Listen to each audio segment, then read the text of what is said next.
Working on your live stream. I'm live! Woo!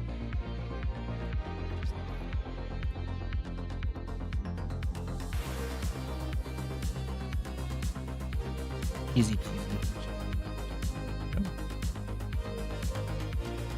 Very important. Could I be without my boat? Just a regular penguin. With a crown. A regular king of penguins. Penguin king.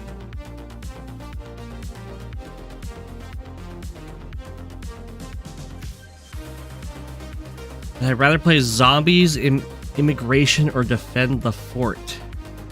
I think I only know zombies out of all those options, so probably zombies. Go7. Hoyo!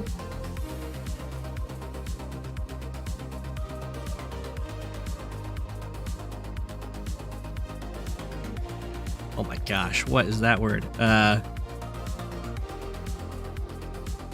Go Eden? Avant? Go in the... how? Time to not do homework. Very nice. Go in the... how do you say that word? Habits always hit me with these stuff. It means good evening in Dutch.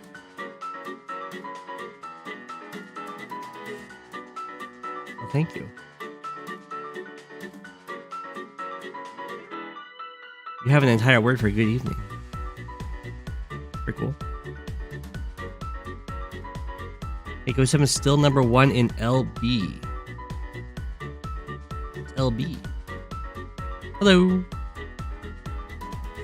In loser's bracket?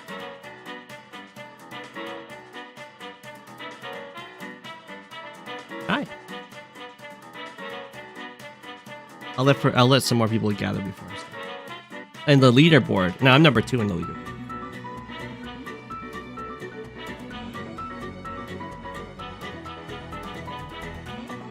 Zoom.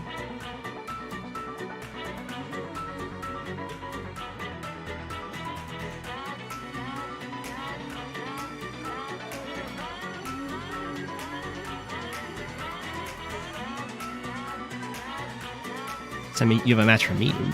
Tourney action today, indeed.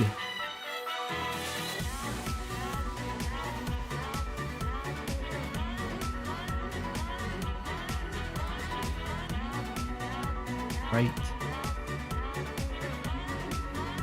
Left, I guess we can do it like that. This map is not balanced.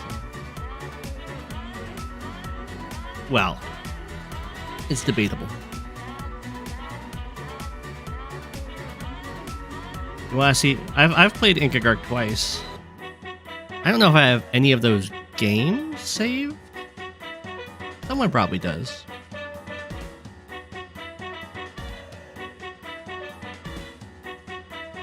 I'm currently 2-0 against Inkagark. But I haven't played against him recently. I tried to. He effectively... I mean, I don't think he was purposely doing it, but he very effectively Q-dodged me back when I was trying to snipe him. Hello.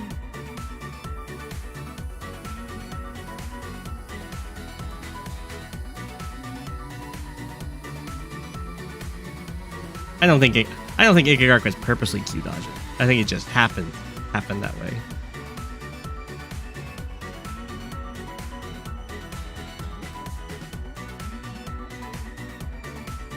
This tune reminds you of Crypto the Necrodancer? Yeah, it kind of reminds me of the same thing. Yeah, I can see that.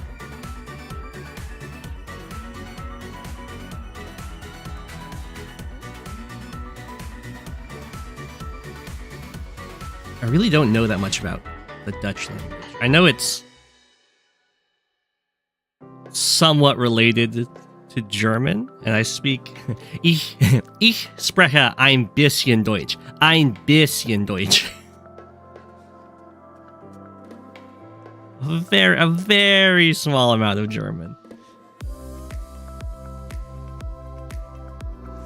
I know the American accent's like really hard on the R's, so I probably have really bad R's and I'm speaking German. Guten Abend.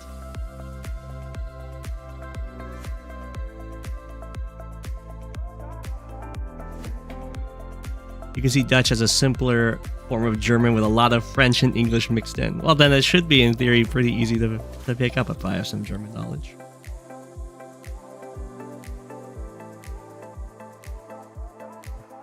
Hey!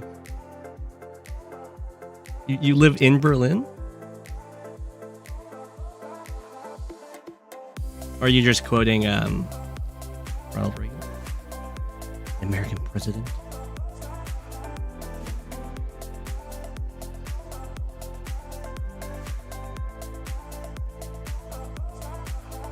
That's true. In Germany, there's rules for everything. So I've heard. And apparently in England, you have to get like a license to watch TV, maybe. Mr. Greensuit. Sorry, Mr. Greensuit. I'm gonna have to turn you. Oh, yeah, I turned you yellow. Yellow suit now, yeah.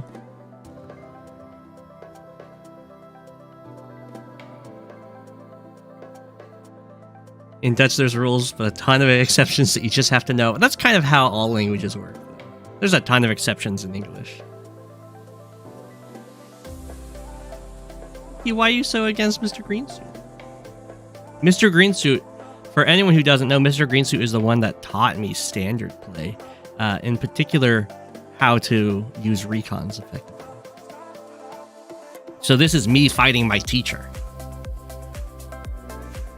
And I will say, I think Mr. Greensuit is a better standard player than I am.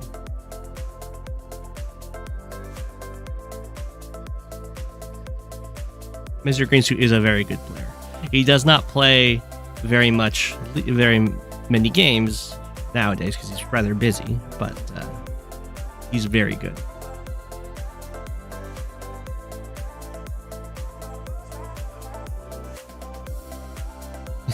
You bet he's regretting teaching me now. Exactly. The student has become the master.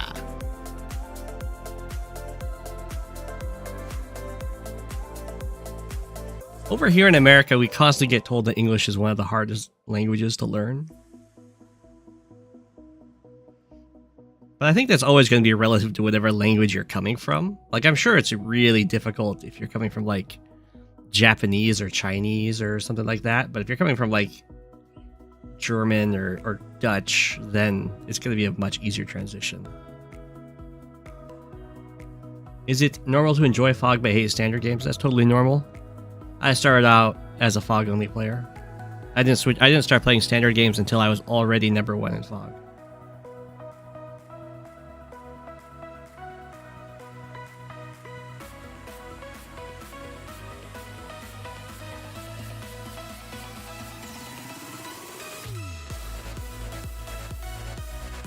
He who assassinated Mr. Go7 in the mansion with the tank.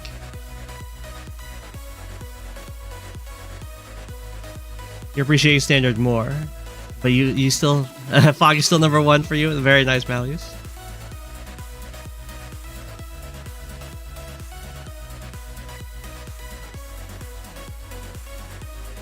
I don't know if I should say that because I don't know what that means.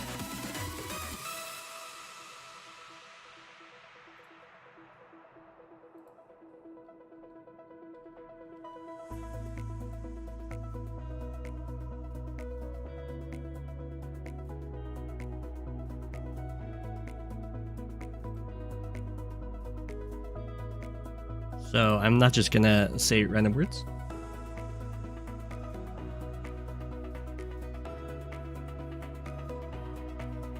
Fog is great because you can hide stealths in forests. You can hide stealths anywhere.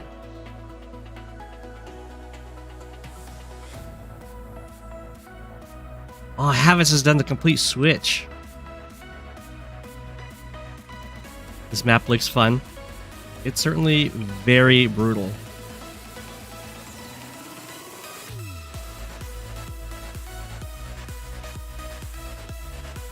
21 viewers. I think I'll probably start here. Forests do not hide air units.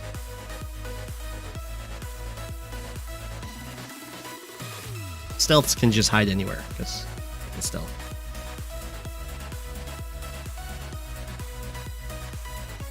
But if an air unit is in a forest and fog, you just see the air unit. It is not hidden. You can even hide stealths in standard too. Copters can hide in forests like in real life. Yeah, I guess in theory you landed, but you don't land in Advanced Wars. You're just flying all day.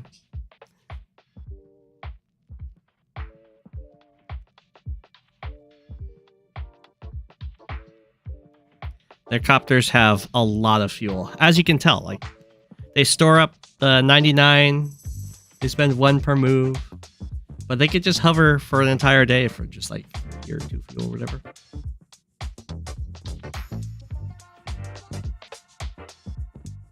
My reefs hide boats. Aren't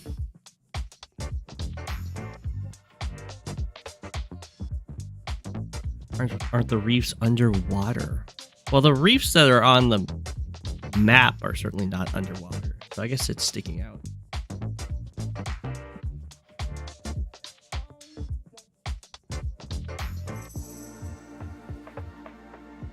Well, yeah, but every time the copter explodes, that's actually just like a magical flash, like a magician would use, and then the infantry makes it out okay.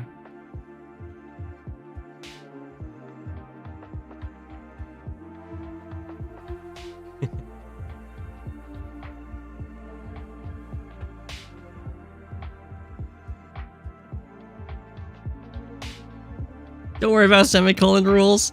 That punctuation is just used to tell the reader that the writer is full of themselves. That's true. It's when you're trying to connect 2 sentences that are like, they're about the same thing, kind of a thing. I mean, that every time I use a semicolon, I do feel proud. I can't deny that.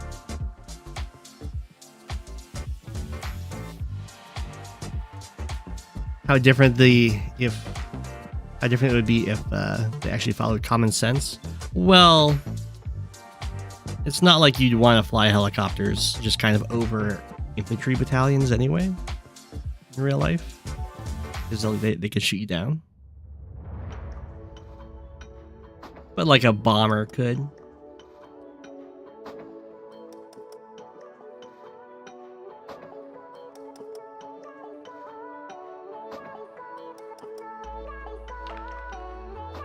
Yeah. The semicolon, it feels good to use. You can get through English without ever using it.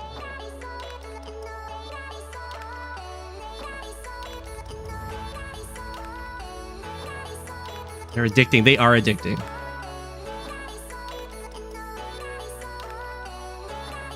Okay.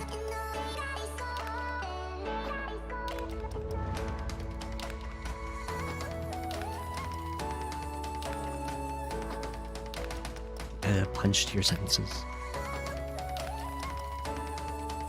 They certainly make it look like you know what you're talking about. I don't know why this is popping out over here. Can it pop up on the other side? So the little information window is popping out on the right, which is where the penguin is.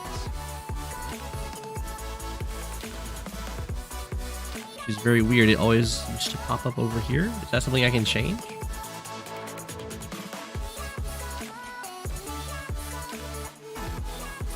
Tile cursor? Sure, we can do that. You can change the background grid color. Whoa.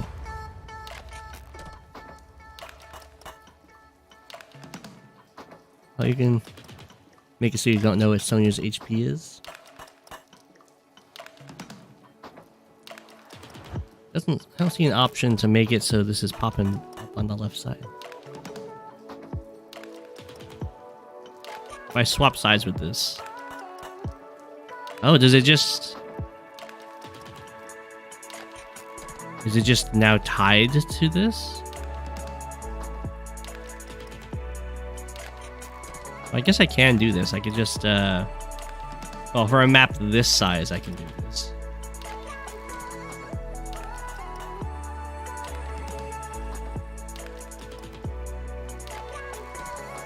I can just kind of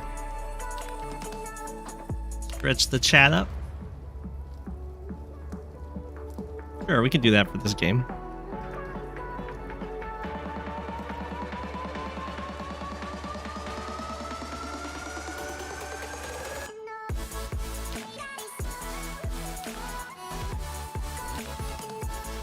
They don't want to block the little information title. Very weird.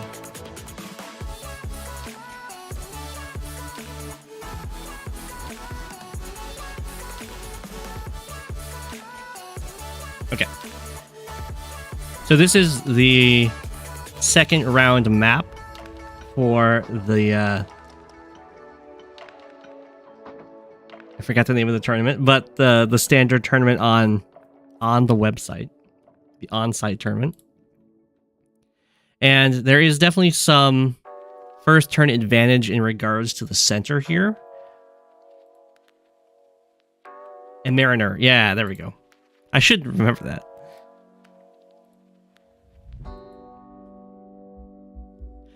There's some first turn advantage in regards to the center here, because player 1 can build an infantry and make it to this property before player 2 can build a recon to stop it.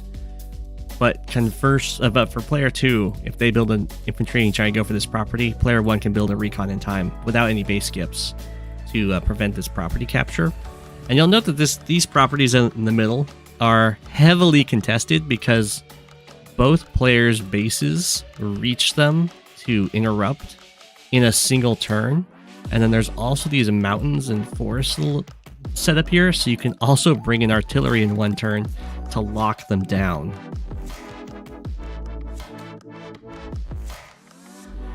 So, past the early game, like past the very early game, these cities can become incredibly difficult to take.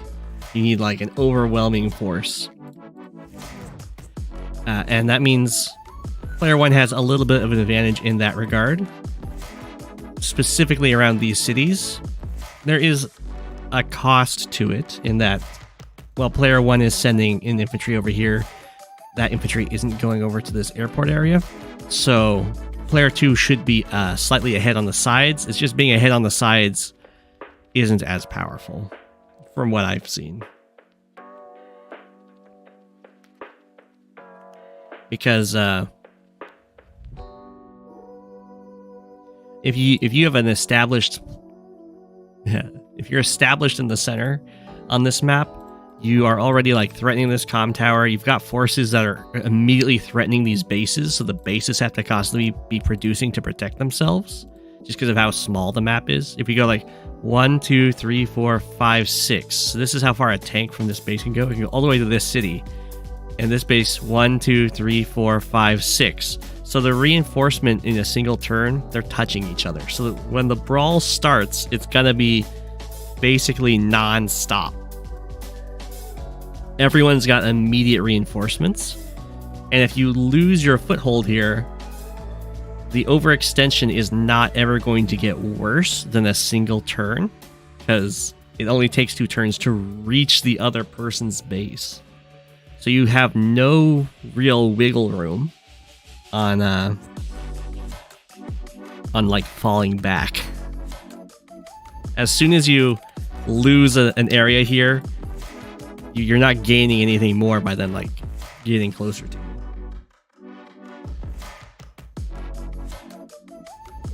So that makes the middle really, really important. And then the sides, if you win on the sides, you have a hard time actually making it to the middle because of these forests and these mountains and all this stuff. There's a very nice spot right here to block the only path through the mountains, and it's on a property. So that can be really tough. So, I mean, we'll see how this all plays out. The player 2 can, if they want to, instead of having to rely on a recon to stop these buildings could send an infantry up towards the middle here in response to this one moving down.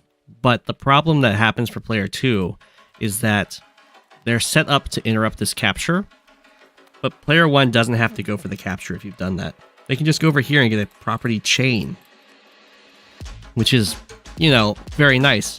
And then this infantry that's been moved up very early on for player 2 doesn't have a property to capture. It can move here next to this one. It can move here next to this one. It can move like over here next to this one, or it could go for the comm tower right away. So using the infantry to like disrupt or interrupt this capture ends up with player 1 just getting an economic advantage, which is a big deal. Mr.Greensuit himself has suggested that these properties here should start pre-owned, so that the reaching here first doesn't matter anymore. But we'll see if anything comes of that. I could see just swapping out this as a neutral property, making this their own property. But we'll see how this all plays out on this map. We're both playing Von Bolt, so that means that when we have a full health unit on a city, it cannot be killed by 2 of its same types, unlike you would expect for other COs because of the extra 10% defense. It's literally a 0% chance. So if I have a tank on this city, 2 tanks from Von Bolt have a 0% chance to kill it. You can see immediately sending this guy over to go for this base, and immediately sending this guy down here. And you can see how nice this guy's got all these options. You can go for this property if nothing happens to stop him, or you can go over here and start this property chain. You could even go to this one if you really wanted to.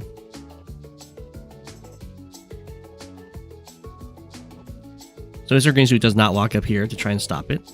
It's okay, I don't think it works out very well.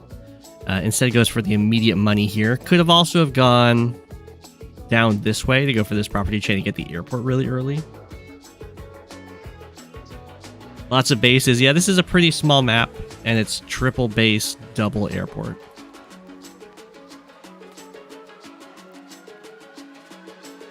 Oh, if you don't go for immediate money, you can't buy a tank in response to recon. Gotcha. You can already see how nice this is for player 1. Now I'm going for this city, and it's even better than just going for this city because these 2 cities are within an infantry movement of each other. So I'm also, while getting this middle city, I'm already threatening to take the other middle city.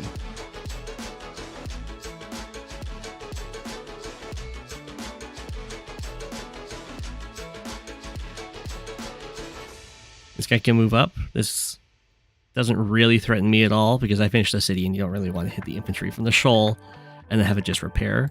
So it's probably going for the comm tower. Is what I was thinking. Now my plan is to use tanks and artillery to bully this middle city here, which is why I don't go a recon here, because if I go recon, a tank gets built. This infantry just does a single step forward to go for this city. Slash, it's also threatening to take this city if I leave it undefended, but I can always defend the city in just a single move, so it's really not that big of a deal for me. And here's the tank. Something kind of has to be built here, because if I start capturing here and then start pumping vehicles to defend it, then Mr.Greensuit will be in a tough spot. But you can see on both of the sides here, I'm a turn behind on the sides, and I'm just up a property in the middle. I just fall back. I'm not sure why. Oh, I didn't want to be struck from the mountain and then have the repair costs and dealing with all that nonsense. And then from here, I'm protecting this city. Or yeah, protecting this city while also setting myself up to go for this capture. This guy's set to go for that capture. And this tank will just move forward. And then there's enough money for player 2 to build another tank to cover this tank. Whereas as player 1, I don't either. Is that right? Maybe I messed something up there. No, I do. I have exactly enough money to do a tank chain. So go out for the attack with the slightly positive exchange. I have a nice city I can retreat to over here to heal, where Mr. Greensuit kind of has to go all the way back here. Yeah.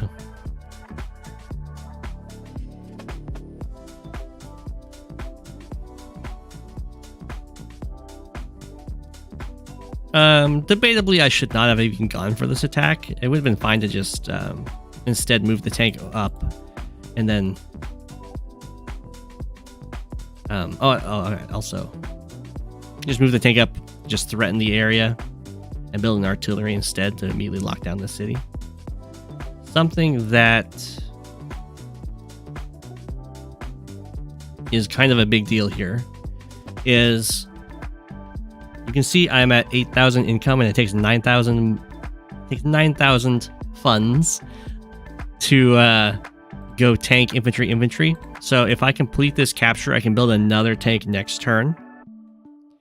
And over here, Mr. Greensuit did not complete this capture, instead moved forward to go for this much more forward property and then get this capture in a later turn.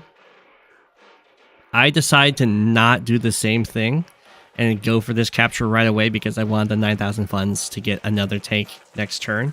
I think that was a mistake because as you'll find out, as you'll see, it's going to be very difficult for me to get this property because I'm going to be showing up too late. And the other part of it that's a mistake is I don't need a third tank. Going tank, and then artillery would be a lot better for fighting in the center. So I don't need this 1,000 income next turn. And that's a fairly big blunder on my part. But I go for that strike. I think that's fine. I have the tank backing me up. There's no tank backing this up, so Mr. Greensuit just has to get out of there. And then this infantry is just threatening to go for this capture, while also getting near this city. You can see here Mr. Greensuit's going for this capture.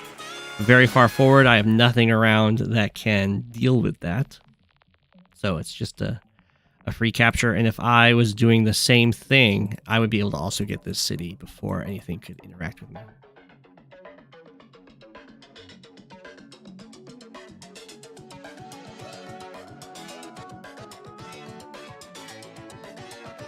With that kind of center pressure, you feel like player 2 should open recon instead of getting tank chained. You can do that, but you will get answered by a tank pretty easily from player 1. Because player 2 already misses the recon timing to stop this capture. So I think you only get like one turn before player 1 can just build a tank, or they can build a recon themselves and stand in any of these choke points if you're planning to attack up to here or whatever. Mr. Greensuit's getting the income advantage.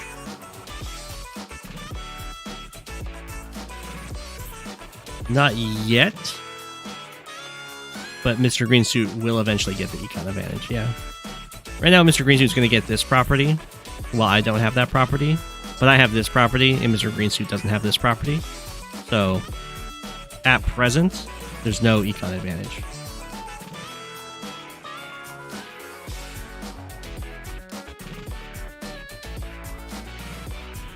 And then you can see this is my chained tank. It's not really doing anything, and artillery would just be a lot better because you can just sit behind this mountain, and then, as you'll see that I do later on in the game, you just sit behind the mountain, and then when units come in to stop the capture, you can just shell them and go up in unit count.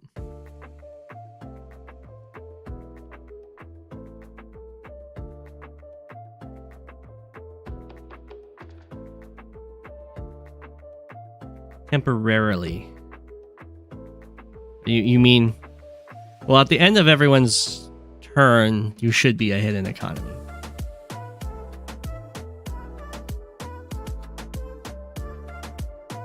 I would say there's definitely FTA on this map.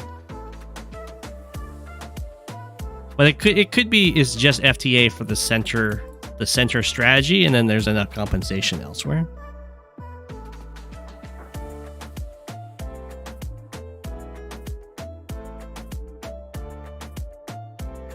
Okay.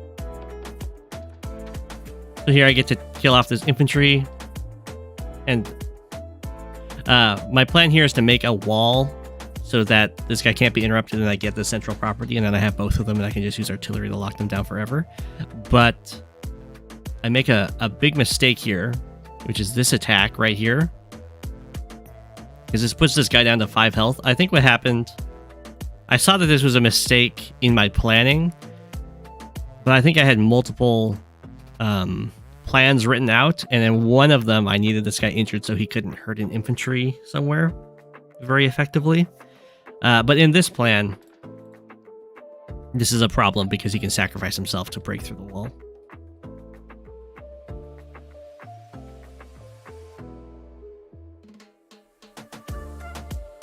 Okay. So another part of Mr.Greensuit going for this property early means that he can make it up there in time to contest this property, which will, cost me some income. I'm not hugely worried about it. I buy a recon to start killing off the infantry, because it's gonna take a lot of investment on unit count in order to deny this city, and that's ultimately going to be very good for me in my eyes. And now I get this artillery. It is a little late. I would have much preferred if this wasn't a tank and instead it was the artillery that moved over here, and then I built the tank instead. That's fine. And over here, Mr. Greensuit can use this tank to interrupt this cap with, or kill the cap with the infantry backup, but then the tank isn't able to join the fight in the middle. Here you can see the sacrifice to break on through, and that's all because of this attack I did right here. If I don't do this attack, then this wall holds. So it's a good lesson to learn. Sometimes you attack the unit and it is going to be the wrong choice for you. It's a pretty savage punish too, because you get this lab strike on this tank while also preventing this this capture. And then all of this is also happening within 1 turn of the base reinforcement, as you can see. Here you go. Mr. Greensuit's set up. This guy can strike from over here or over here, and this guy can strike from right here. Go for this city. We have a nice squad of 4 infantry. Pretty fearsome. So we got 4 infantry against 3 infantry. I could build a copter to stop this, and that's what Mr. Greensuit kind of anticipates I'm going to do with this anti-air buy, but I'm just going to rely on the recon, and then I can bring tanks over if the anti-air decides to make itself present up here to try and fight the recon. And yeah, Mr. Greensuit has to base skip to get this anti-air. I think this is probably I would say this is a pretty bad mistake, because I'm not forced to get a copter, so I can just kind of ignore the anti-air for a while.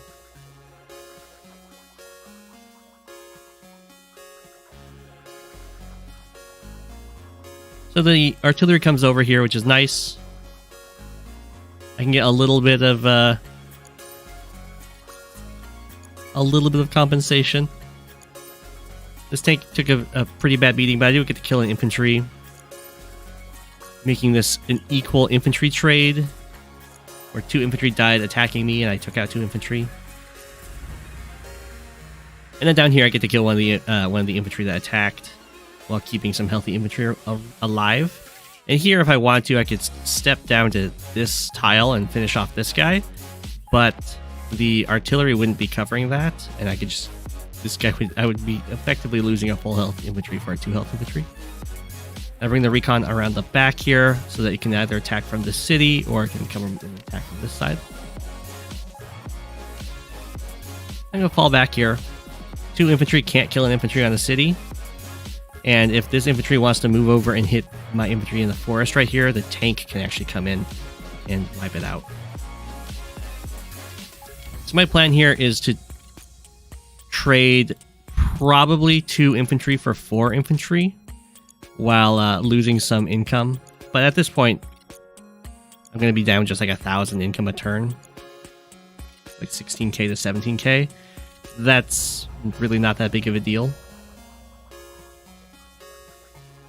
And Mr. Greensuit takes this lab, which is something I have to pay attention to, because now I only have 2 labs. This one is very vulnerable. And if you lose all of your labs, then you'll lose the game because there's no HQ on this map.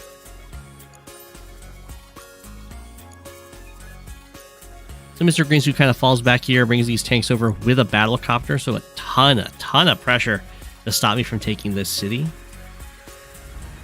I'm going to fall back with this infantry back to here, and then kill off the only one that could chase him down.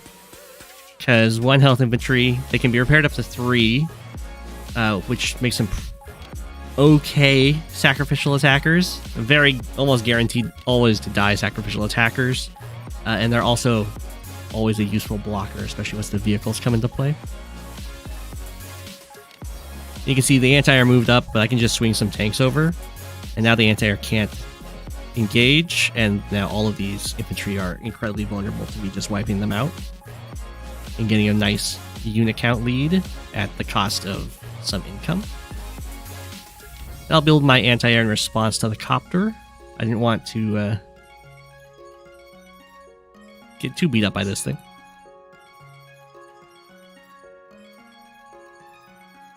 So here I'm thinking I can still keep a threat on this property and wait for the anti-air to show up, or I can just kind of set these guys here and then swing over to the middle. Here I have my artillery set up while I have a full health infantry going for this capture, so something has to come forward to stop this, and then I get to shell it, and it just gives me a unit. My favorite my favorite topic is unit sacrifices. I think they're very good.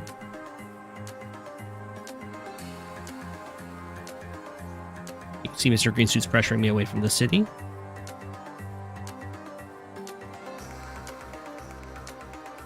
And then these guys can't really join up with this attack because the tanks will just gobble them up. I'm going to lose an infantry here. We'll have an attack.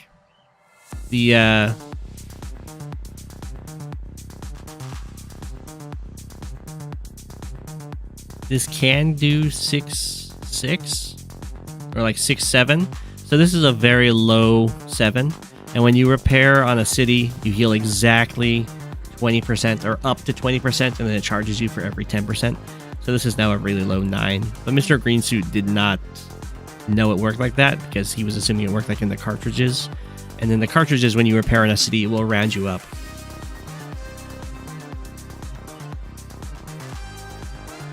You can see here, I just take out the attacker here. Bring this guy over here to heal up to 3 safety, and I want to attack from the city here so that I don't take it. I don't take a point of chip on this recon, because right now this is a probably, well, assuming that my opponent, Mr. Greensuit, had pretty average rolls, this is going to be a really low 10 HP on the recon right now.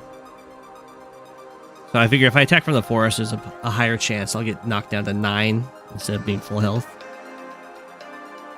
And I wasn't too worried about this guy hitting here because it'll just die in retaliation. They'll just save me a unit action to kill it later.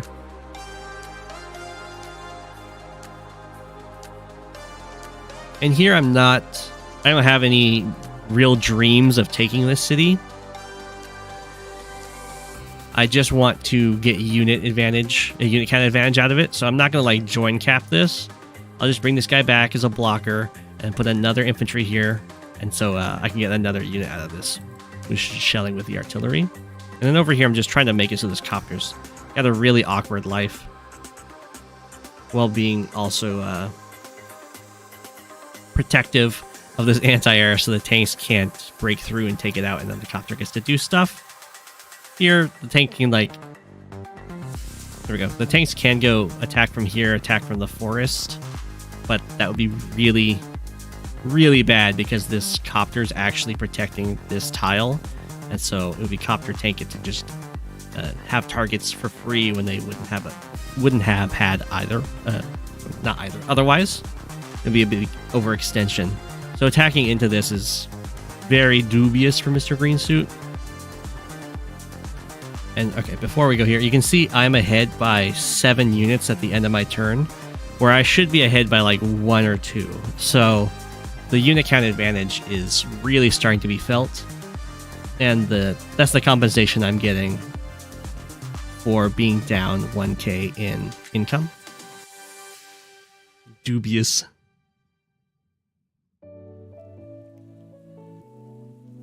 So I felt pretty bad about doing the silly attack over here and then letting my wall get broken with the sacrifice. But in this stage of the game, I'm feeling very confident because of how high my unit count is in comparison. And 16k to 17k, very easy to fight that. That's not a very big disadvantage. And right here, Mr. Greensuit's seeing a potential break of this infantry on the lab. If this was at 10 health instead of a 9 health infantry, then it's a guaranteed kill. I've fallen for this trap before, where now it's a roll to try and kill this infantry with a 9 health. It's super not guaranteed.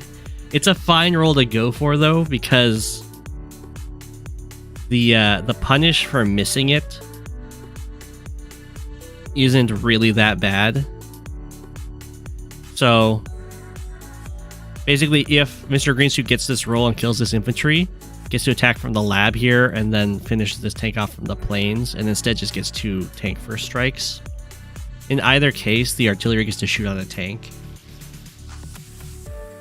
So it's like an unfortunate roll to miss, but it's not like a dangerous roll to go for, in that if you miss it, the punishment isn't huge.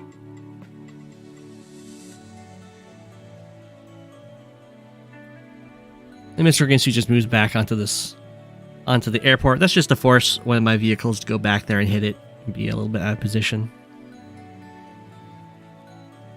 If Mr. Greensuit knew that the repairs on the city didn't round you up to the max of that health number there, up to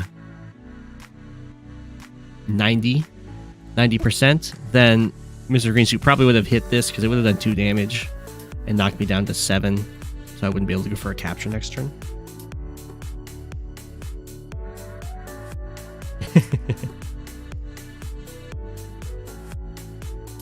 Mr. Greensuit teaching his infantry how to be ninjas. You just start being aware of the punishment for failed rolls. Yeah, the punishment for fail, whenever you have an attack that's possibly going to fail, it's not, or is a roll, is what we call it. You want to look at how bad is it if I miss the roll versus like how good is it if I get the roll. So if you're like in a winning position and then you put your units in a way that a roll can break it, then that's usually really bad because you're already in a winning position. You're just giving them a chance to win the game back at you.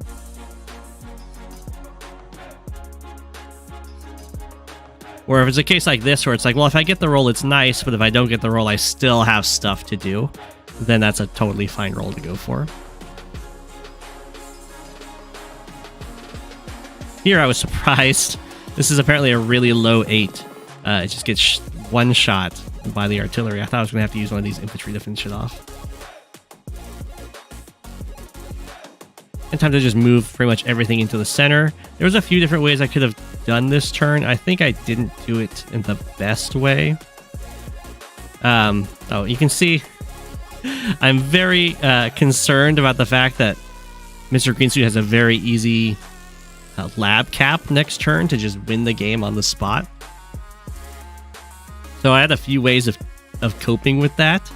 I can just put this tank like over here to stop these infantry from being able to interrupt this lab cap of my own, or I can move this guy here, and then the only way for Mr. Greensuit to clear this guy off of the lab in order to go for the capture is to use 2 of these tanks in the center, which means they're not fighting me over here, and then this infantry attacking from this mountain to finish off the tank to go for this capture. But this is the only infantry that can actually interrupt this lab cap, so either way, I'm going to be okay.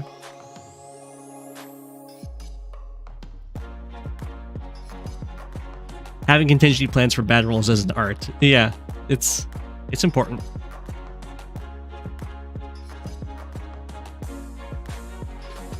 Didn't he have the 3 HP tank sack into 2 tanks? Oh, you're saying this.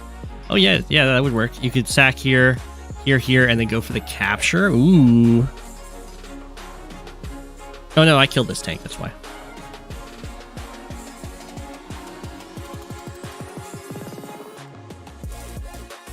And then I knock this one down to 5, yeah.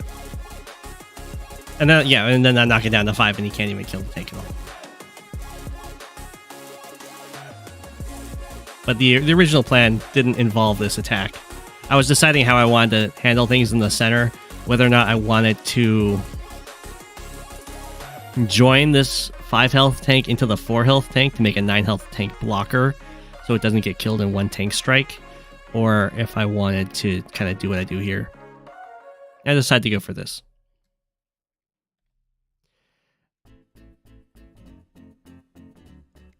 The 9 health tank blocker might have been better. I make a mistake here. Right there. Okay. So the 6 health infantry on the mountain's really nice because 1 infantry cannot one-shot this guy. So it takes at least a vehicle to kill him, and which will then let the battlecopter through and hit the artillery.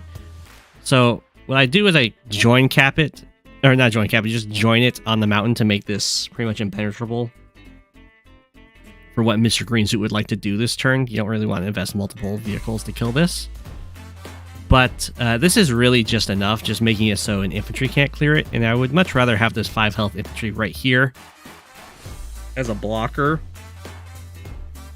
or still capping here.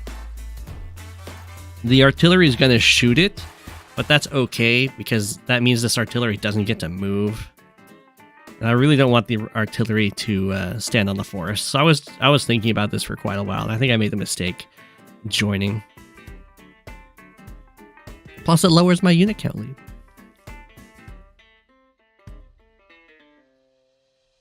So you can see here, Mr. Greensuit is going to go for a fancy trap over here.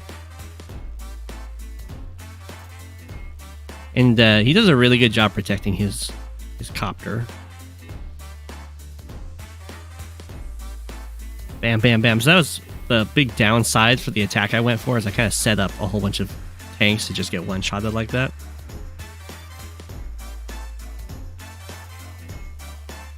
It matters because these infantry are going to go for captures, and this guy has other stuff he needs to do. Like that.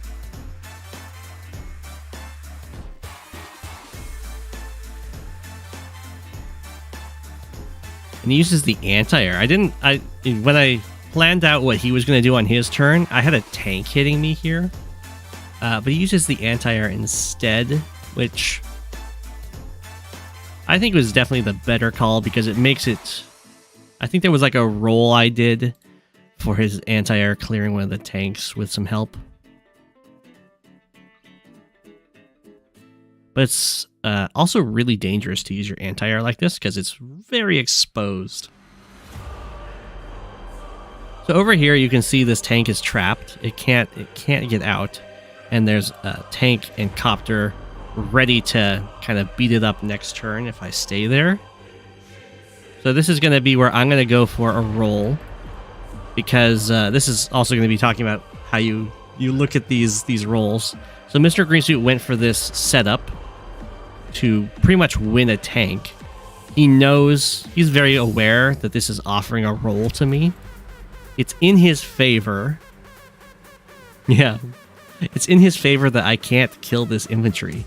But the cost to me going for the attack is just losing a 3 health infantry, and the reward I get if I win the roll is really, really good. So that's why I'm just going to go for it. There's really like no reason not to. And there I'm going to break that. And this is a very big deal because now this tank gets to leave the danger zone of the copter and the tank threat. And it also gets to hit the only infantry in range of this city down to 2. And a 2 health Von Bolt infantry can't even do 1 damage to a capturing Von Bolt infantry. So I just get to take his city. And that's why I went for the roll, because it's such a big bonus if I make it, and why I disagreed with Mr.Greensuit going for this block, because it did put his infantry in such a vulnerable spot that they can't actually protect his own city if things went south for him. Over here, I'm not convinced about my infantry movement here. I'm just trying to be annoying, make it so the copter can't like take out my artillery, but I might have had a better spot to put that 1 health guy. But yeah, I can take out the anti-air there. And I was surprised I got that kill. I thought this infantry was going to have to finish it off. And here I'm just going to start swarming in with all of these, basically my unit count advantage. The infantry coming in and beating up the artillery. Basically, if I have 2 infantry and they hit this artillery, and then next turn they also hit the artillery, a tank can finish it off in 1 hit. And I really want to keep that pressure on. And then over here, I can guarantee that I get this city if I put my copter right here, because... Is that right? No. I can't. That doesn't even guarantee it. In my head it did, but no, you could go copter, infantry strike on this guy, and then infantry hits here. It just leaves this copter vulnerable.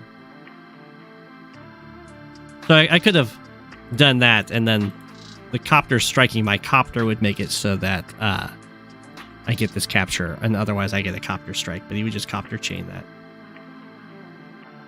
But I really didn't want to do anything fancy like that, because the power bars, the charge bars are getting so close to the supers at this point that I do not want to give him a tank or a copter on copter strike. Especially because we're in a big old brawl here.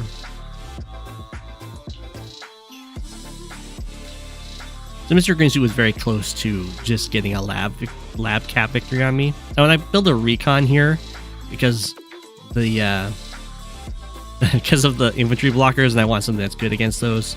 And then the triple artillery over here, the recon can also harass those very nicely, as well as working out pretty good for me economically with the copter, recon, infantry. I need the copter because of this guy, who I think has plans of harassing my tank and recon and a few infantry on this side. Here, I think this is a really weird move from Mr.Greensuit, but I understand what's going on here. He's thinking that he can kind of like try and get a little bit back in this unit count deficit he's in, and then just use a copter chain to protect his copter. But I was prepared for that with my machinations. Yeah, at this point, this lab is very safe. Before it wasn't so. He could have interrupted it and then gone for it if I hadn't been safe. Yeah, supers. So the supers are coming on board, and I had a plan for dealing with this copter if I have the super, just for the extra stats that we'll see. I'm gonna kind of get to use my recon very nicely there, clear the way. Anti-air gets to hit the copter, and I'm gonna strike down here because I want my super to hit this little group right here. Very nice. Importantly, it hits this infantry as well. I can clear the way, and then this always hits this down to 1. And you can see how close this recon was to taking a point of damage, considering it went down from the 1 HP retaliation. But what's nice about this is Mr.Greensuit doesn't have an infantry in range that can join this guy, so he's always going to be at 1 HP. He's a stunned unit, so you can't delete him. And he's really easy for me to clear. So it just lets this tank have a very safe position to strike out next turn at these now stunned units that can't move. And Mr. Greensuit can't really do anything about this.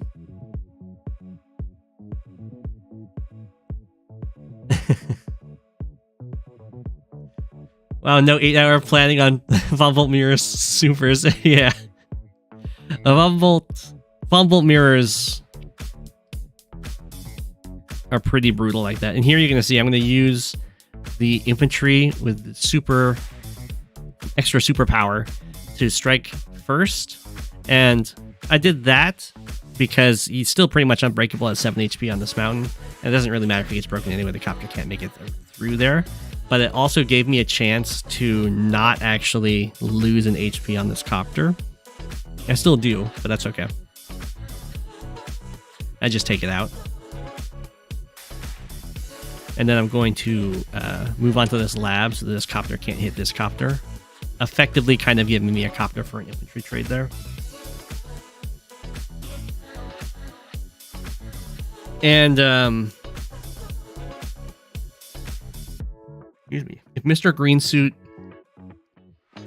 uses the super this turn, I don't remember where it lands. I think it might be up here. Yeah, it's up here. Which is just not a huge deal for me. Yeah, it's tank, recon gets hit.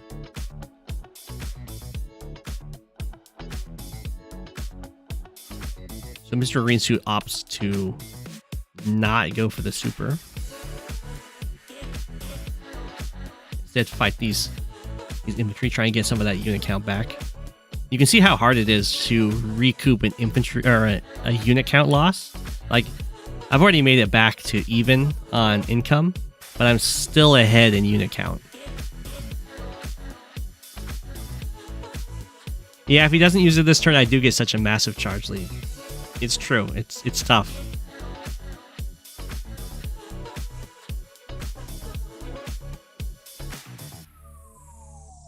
And now we get to go for this lab. And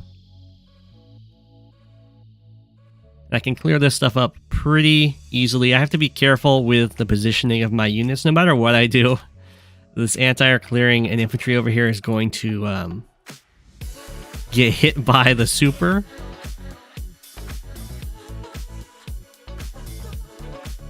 I'm going to take out the artillery so that nothing can be used very annoyingly to stop me from using my superior infantry and unit count to go after cities.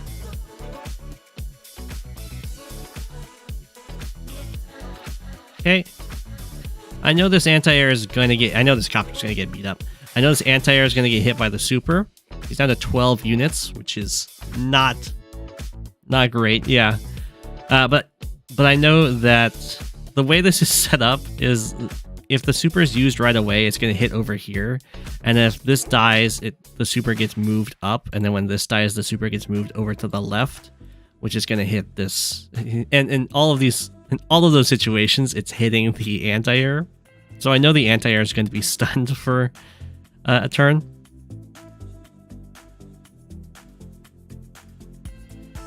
So yeah, I guess just hitting the tank moved it over there. Didn't even have to hit the copter. It lives at 1. It's because it was a very healthy 9.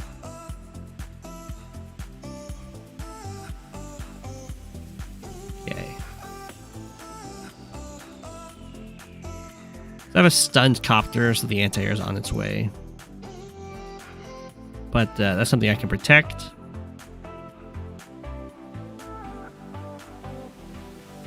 At this point, I'm not going to let things kind of die down. The plan is just to keep the unit count forever kind of in my favor, trading out constantly. And if Mr. Greensuit ever wants to back off to try and like stabilize, I can use my infantry, thanks to the higher unit count, to start taking these properties And once I get an economic advantage, it's going to be completely GG. And part of this is also going to mean I can just build an anti-air over here, and it's really difficult for Mr. Greensuit to spare a tank from this giant middle fight to ward off an anti-air. So anti-air plus infantry is just going to be able to take this entire section, basically. I do have a slight I don't know. I decided at the time I was going to move this infantry back onto the city to heal it up. Or it's either going to heal up or it's going to get hit by this copter. And then the copter is going to be in a really bad spot the next turn, as this anti-air is going to be able to move almost right next to it. And then these guys are going to be in position in the middle, which will force this copter straight back, because it can't go to the left because of these guys, and they can't stick around here because of this anti-air. So this anti-air is not currently covering this infantry, so you can just kind of kill it. But it will put this copter in a really bad spot. But at the same time, I don't really want to lose infantry on this front, so I would probably try and conserve the 2 health infantry this instead. It's not like the copter really has a great place to go anyway.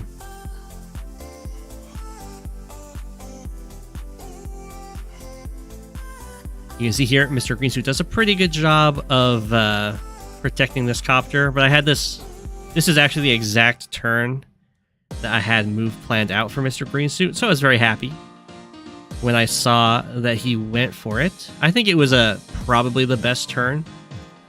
It kind of has an air of protecting the battle copter, but I can clear this using my anti-air and recon. Like so. And then this is exactly going to kill the 7 health anti-air against the 9 health copter. And as long as I can keep this fight somewhat even-ish with the units dying, I'm going to get my super first for the second time. And on the second super, the game should just end. So every time I'm going to go for any of these captures with the infantry, that's just to force something to hit that infantry. I have no plans to finish the capture. If it like goes through, then I'll finish the capture, but I don't think it's going to go through. And Mr. Greensuit gets a recon over here, so I want to get the infantry out of here. I want him to go over into this mountain, who's closer to the tanks. And I'll have to buy a copter next turn to protect the front. The mech buy is a little questionable, but it's okay, because he can kind of move his remaining vehicles here towards this left side, the double base reinforcement. And when he does that, the mech will be in range to protect them. But it is definitely slow. So I did not have that mapped out as what he would do, but it was similar enough that it's fine.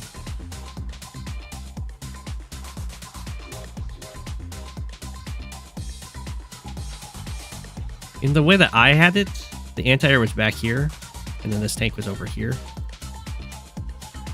But I can see why he'd want to do it this way, because you'll see if I want to kill this tank, then I have to strike from this city, which does have me striking from a city, which is nice, but the mech actually reaches that city. And this is a pretty pivotal moment. You can see the anti-air coming down here has now forced this copter back, and these guys can't really stop 3 healthy infantry, so I now have the economic lead on top of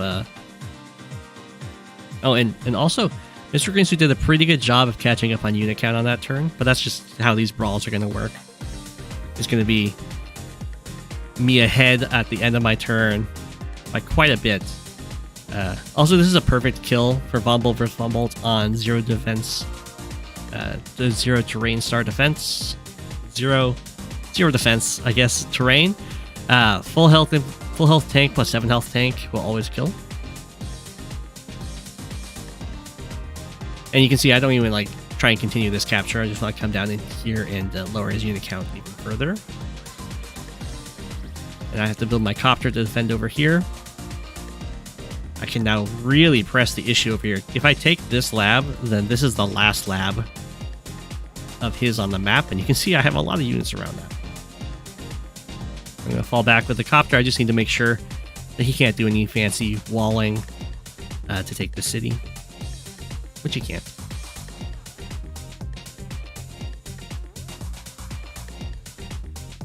So there, the mech gets to do a solid hit. Somehow both of these tanks live at 1, which is very impressive. And there's the medium tank. This is being used as what'd you call a magnet for the Von Bolt super. It's going to hit here. I assume it's built to be a magnet. It's going to be medium tank, copter tank. Before this was built, I was gonna have a very funny turn because the super would land over here, and I can just kill off the anti-air and then bring the infantry down to capture the city, and then all 3 of these sides would be protected by his stunned units, which would have been very funny. And on this turn, I almost make a blunder, which I realize as soon as I go for this attack that I actually don't have a lot of ways of getting charge, so I have to start going for some some bad trades effectively to build up enough charge for the super, because now I've put this tank in range of his medium tank. So if I don't get the super this turn, it's very embarrassing. You're gonna see a few attacks that are a little unoptimal in order to get to the super. And there we go.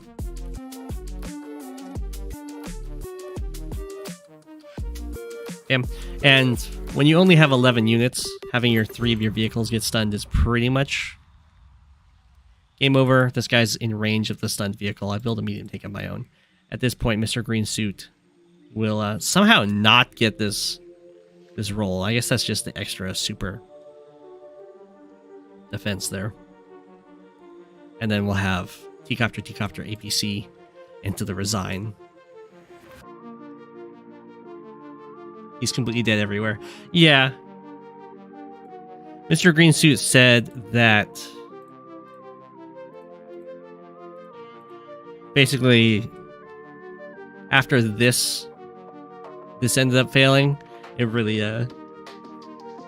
disheartens him in the game.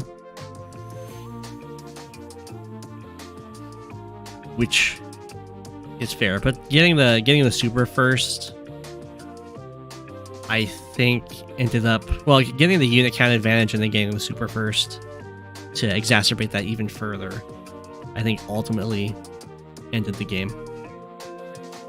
Because, as you saw, once you fall behind in unit count, it's just so difficult to catch back up. Because the easiest thing to have happen is that trades are just equal. You just have like unit for unit, unit for unit, unit for unit. So you just never catch up unless your opponent has to sacrifice a lot of them. Super manipulation is important. But you can see how sharp of a game this was. We were constantly making walls right in each other's faces and having really good blocks. Mr.Greensuit did a very good job of protecting his copter throughout the game.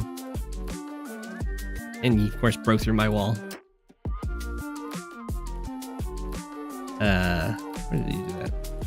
Over here? I think he probably saw this immediately. He's a good player. He's the one that taught me standard.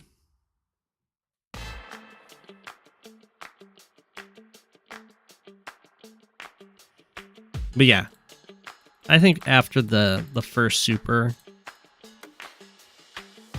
this spot is pretty much impossible to come back from.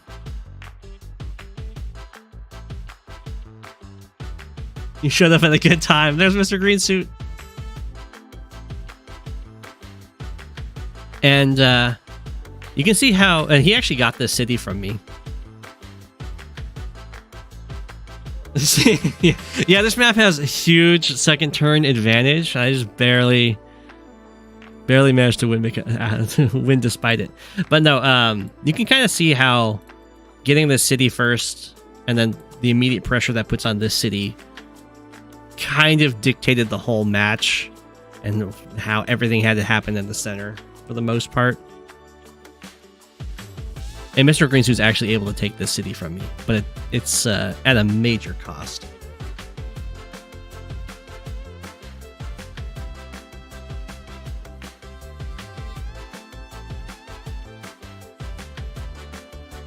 Yeah. So yeah, that was my round 2 tournament match. It was certainly a tough one.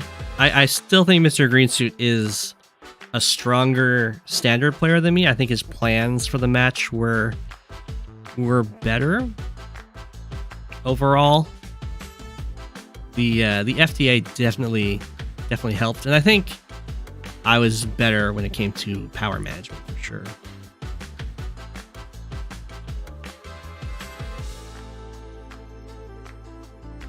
Yeah.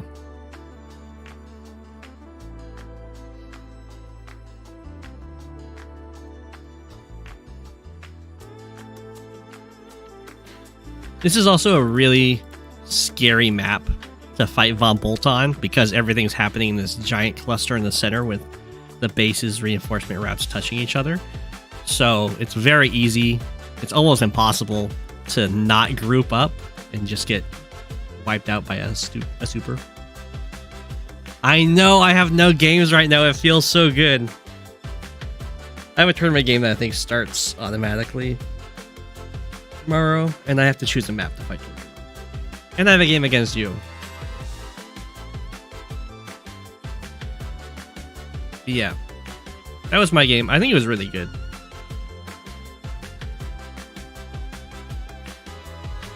And then another tournament game that ended the same day. I don't know why it's saying these ended on a day apart, but they ended on the same day. This one's for the Quack Cup.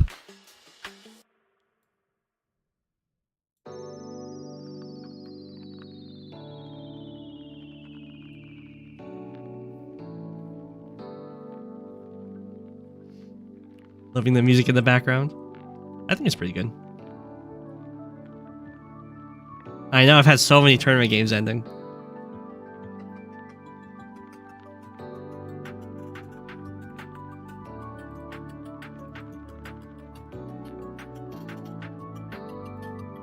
Busy penguin. I have a very brief vacation. It's so rare. One of the things about Advance Wars is that, or Advance Wars by web, I should say, is that you do have a lot of time to take your turns, but as soon as a game ends, another game begins. So you never have a break where you're not playing Advance Wars by web if you're staying up like constantly trying to be on like the current leaderboards and all that stuff. You always have games active. And that's something that you really don't have in other games that at least I've played. You usually get a rest, like a break in between games, and that's just not something I've had for over a year. So this is like 2 days where I'm like, there's no games. What's going on? Yeah, you just you can also do that. You can just set your games to 0 when you're satisfied. But when you're like, I don't know, like when I was rank 1, I feel like I can't just do that because then it's like bad representation. But yeah, this is a very weird moment for me.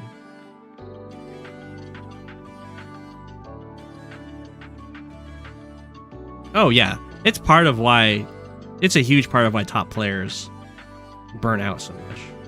Like when I became rank 1, I was like, I'm definitely not the best player, but I've definitely got, I guess, the best mental fortitude going on, and the top players are just burning out left and right around me. I'm just the last one standing.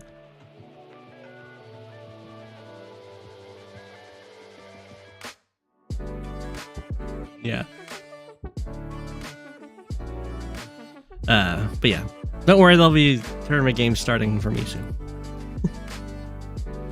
But this one is going to on the Quack Cup, you can see the entire map is surrounded by pipe. And then there's a base that's also surrounded by pipe. So the only thing you really want to build from this base, you could build anything.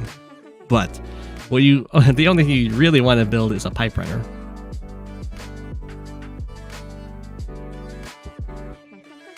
Oh yeah, and there's a huge amount of time involved in your average high level game. You have to invest a lot. Otherwise, you can get out tactics so easily.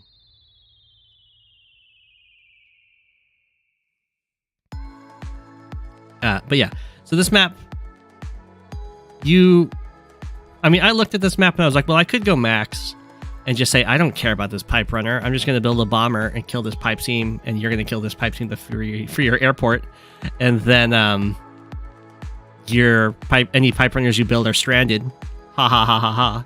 But I was determined to actually utilize the quackiness of this map. So I went with Javier to stop opposing quackiness. Thoughts on who the best pick ended up being for this map? I think Javier is fine. Von Bolt's good. I think Max. I think probably the best plan is to just pick Max and then shut down their pipes after they invest into a pipe runner, and you're just way up in pressure.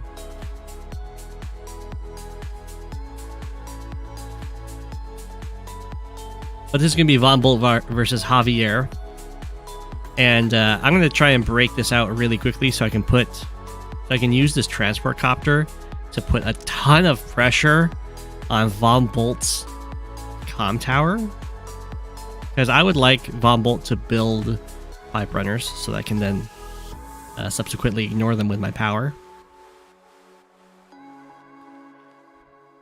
And Von Bolt just kind of mirrors me here so far.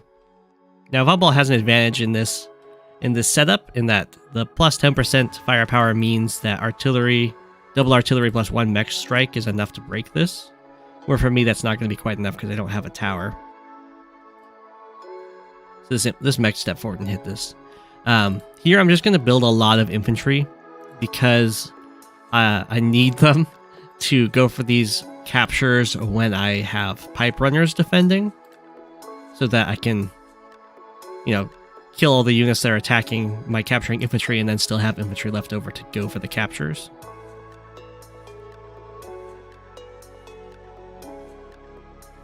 And then another reason I got the mech here is that all these cities are 4 tiles away, which means a mech actually gets there at the same speed that the infantry does.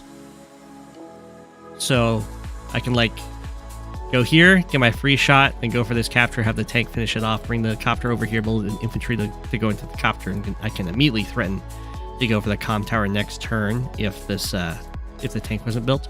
And then this guy can just go over here and take this airport. And then after this, I can step forward and go into this capture, and then you can see I can go here and then here if I want to, or I could even go down here. Everything's 4 away, so it's perfect for a mech. Happy days. But I'm not going to rush this comm tower. I don't really want to get into a situation where I'm trying to fight against Von Bolt units with 0 tower Javier units without a pipe runner backing me up.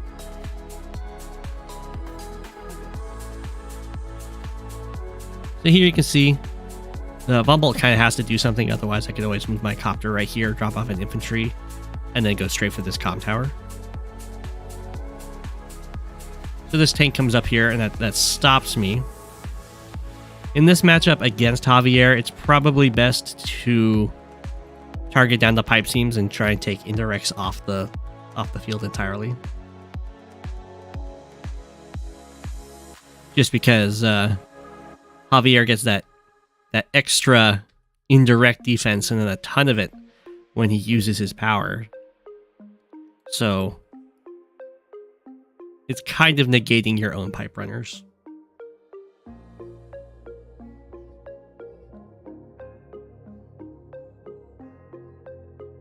Do I know if a low 8 is repaired on a city to a low 10 or a full 10. It's repaired to a low 10.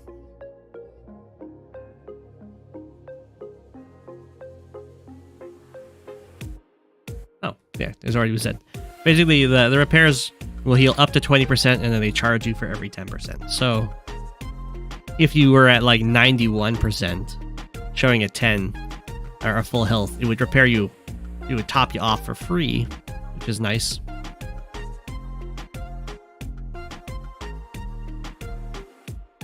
Here, I think Bumble is over-investing a little bit in tanks to stop me from going for this comm tower. Only 2 infantry for this entire front is not enough. You can see how fast pipe runners are. You don't really get to see this all the time, but they just zoom on down. And so when it comes to pipe runners, there's some key things. If they're in a corner like this, then you can't hit them directly. So they're almost invincible there. Indirect can still go after them. You can always protect your pipe runner because there's only one spot to hit them directly, so you can just stand there. Like I can stand on this forest so that nothing can hit it. You can hide behind mountains, and then nothing that isn't flying or like a foot soldier can hit you. So this is a nice spot to put a pipe runner, because if you're right here, you're actually covering this airport, because pipe runners also shoot air.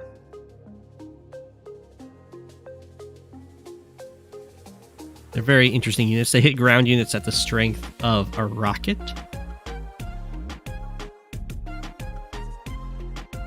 Here I'm just blocking the city just to have a more active zone.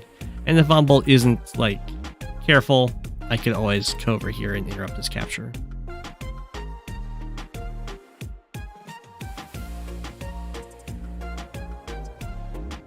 And then Vombolt goes for a bomber here, which I think is a good play, assuming the plan is to break my pipe seams so I can no longer use these pipe runners against him. That is what I imagine the play is, and you can see I'm going to build more pipe runners because I don't think I'll necessarily get this comm tower, but I can really make Vombolt sacrifice a lot of units trying to stop me from getting this comm tower if I can constantly have infantry walking towards it with pipe runners covering it.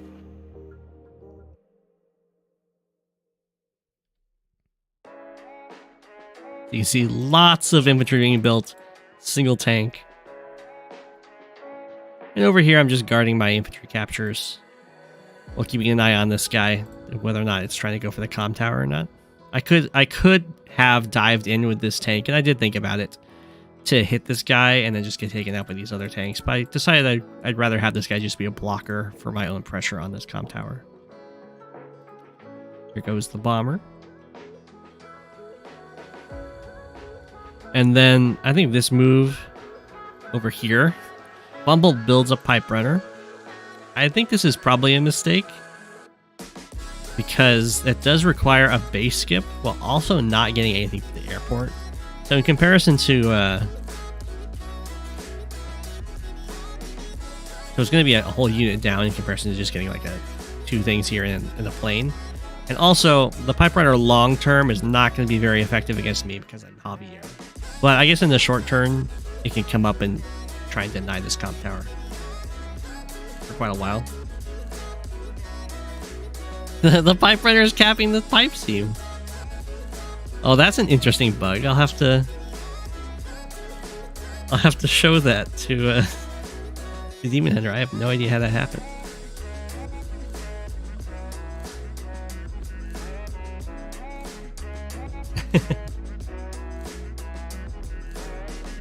It must be because pipe seams are considered buildings. So there's probably some automatic script thing that's going in play there. And here I'm being really annoying. Can't get to this artillery. Vombolt can break through, kill this tank, and then hit this mech. And then get an artillery shot and the medium tank shot. But then that still leaves this infantry completely full health to interrupt this comm tower. Or if this infantry doesn't go for this capture, I can just step onto the comm tower. And of course, I get a fighter to deal with the bomber.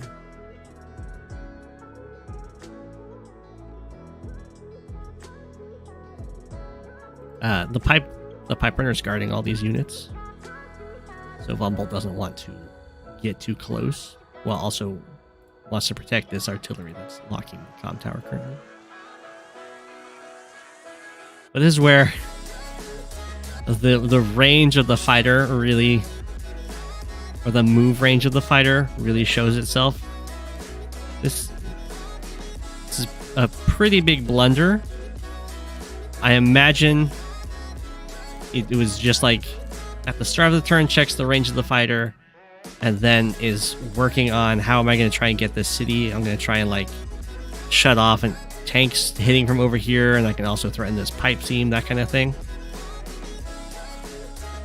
But the bomber just gets blundered right into the range of the fighter, which is something that can just kind of happen. And then over here, everything fell back way too far. So I can just take this comm tower now. And then I get to start forcing stuff to bleed in order to stop me from taking this comm tower at the same time. And there, Steezer's going to just resign because of the bomber blunder and the comm tower pressure. You hate to see it. You are that blunder? Yeah, it happens.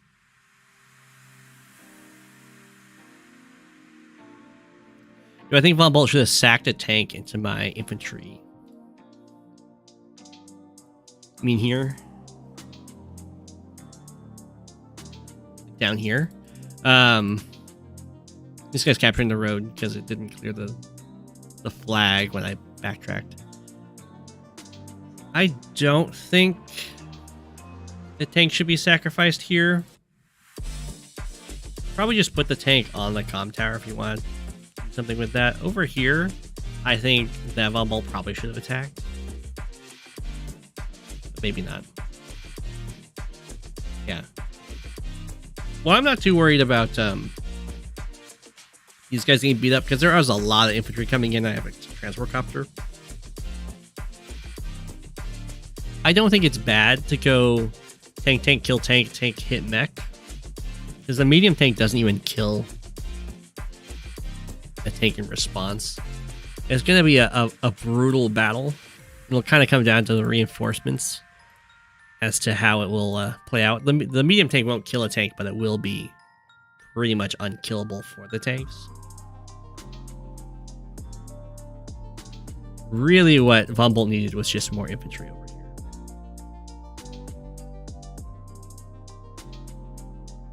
You see the notification that it's your turn, see your bomber is hit, sink to the floor mentally, instant resign? Pretty much. It's especially bad when you're playing Von Bolt, because normally if something like this happens, you can kind of pat yourself on the back and knowing that, you know what, I'm going to get a nice amount of charge out of this, and this is going to give me like the first power probably.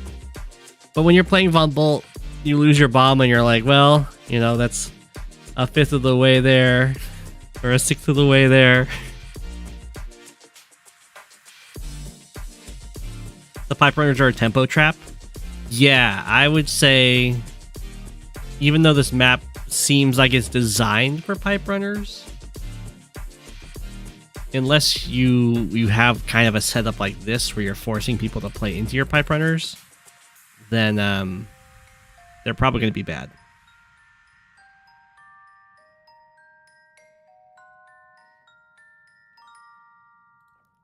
But those were my two games.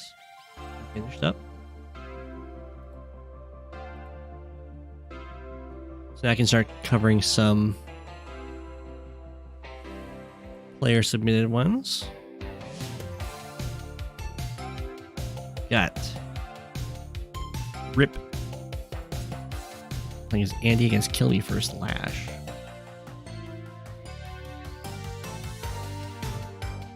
New kids on the high ELO block. Oh, I had no idea.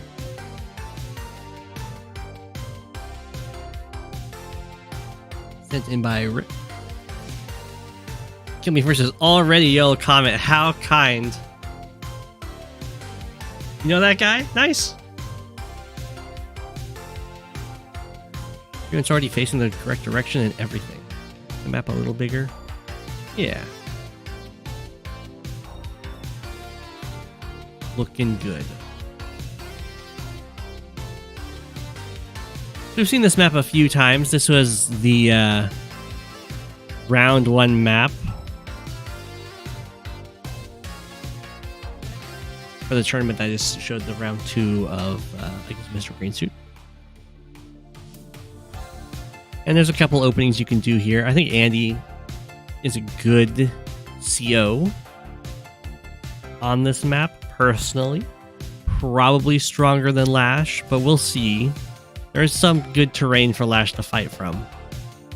I think Andy will just have the way better late game army.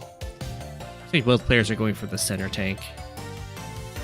And they'll get to decide this turn what they want to do with that. Looks like Rip is going to try and pressure this one base, which I agree is probably the correct choice. It's a very, I would say, busy base. It has to go for this airport. It has to go for these captures. It also is the only one that can really contest that comm tower. So putting pressure on it, I think, is a good idea. No response from Kilmefirst, though. Instead, just going to tank chain towards Rip's own solo base. They're kind of putting pressure on each other, and we'll see which one blinks first. Okay, it looks like Rip's going to blink first. And then just builds an artillery over here. I like that. It's actually kind of a turn late, but it's okay. There's an artillery move where you can go here, and then you're immediately locking this city. But the artillery can also just come down here and join this tank and put pressure down here. Looks like both players are just going to get their airports no problem. Ooh. Very aggressive. Using Rip's own city for the extra stats. I think probably that's going to ultimately go in Andy's favor. But, I mean, we'll see. Yeah, he kind of goes back. Build another tank. Why I'm saying that's probably going to go in Andy's favor is because this tank's not going to die, and this is just kind of generating charge. And this base is not going to end up trying to pressure outwards, really. Although, I don't know if this kind of sets up for a, well, with no comm tower, probably not. I don't know if this would be like a double hit here. If this strike hadn't happened, then there would be a double hit to kill base tank. Let's see if this guy goes for this strike too. Nope. It's nice to just chill. It does end up costing Andy more in repair costs, I guess. But it gets him a lot. It's more beneficial in getting him towards the super faster. It is a big repair dent. It does also mean that the infantry were unharassed during that time. It's always a give and take with these kind of things. Neither player is set up to just kind of take the comm tower, which is pretty interesting. Kilmefirst actually use the tank to interrupt the progress there. We'll see. It looks like Kilmefirst is not going to dive in on that guy. The artillery is being used up here to put pressure on these cities. And this comm tower is being gone for. Did take out this infantry, which is not bad. It does stop this artillery from going anywhere because it gets to shoot something instead. And these guys just wait. Okay. Getting the comm tower against Andy is really good because you always want that extra firepower to kill his stuff. I like the anti-air coming down here to put pressure on this city and stopping the airport from just producing a copter to stop any aggression. So this kind of just was a infantry for an infantry trade, which is totally fine. There's no comm tower, so 0% chance to ever get that kill. But yeah, we have the... Ooh, I like it. Artillery comes over. The tank is the one that's used to interrupt the comm tower rather than the infantry, and then this guy can just be used as a very nice blocker. That seems really good. Although... Yeah, okay, so the copter can get a free hit on the tank, but it could have done that either way. The anti-air is just a little too slow. And it looks like down here, Rip is going to be in trouble. If this tank is left unopposed. We have a join cap. Well, for unit count wise, that's very good for Rip, but I don't see a way to actually stop that capture now that it's been joined, so I think that was definitely a good call. Anti-air just gets to come down here and beat up an infantry. There isn't any infantry in range of actually stopping this. So Kilmefirst is going to start getting an economic advantage pretty soon. Okay, we have a nice wall set up. Anti-air is now here to deal with the copter. Artillery is looking over all this stuff. Another artillery over here. Looks, from what I can tell, there isn't a way for this tank to make it through. I'm not quite sure what's going on over here. Must have missed something as to why those infantry are standing there. Did they just move there and joined there too? That's just to stop the tanks from escaping? I'm not quite sure what's going on there. You wanted to see the AA come down so you could build a copter top right? Gotcha.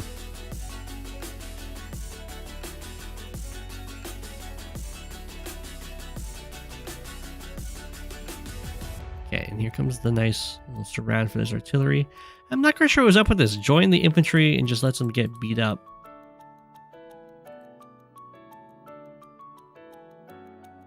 That, not usually what you want to do. I guess it was trying to just keep the pressure on the comm tower. It was probably worried about this guy going for this capture and then the tanks making the same wall.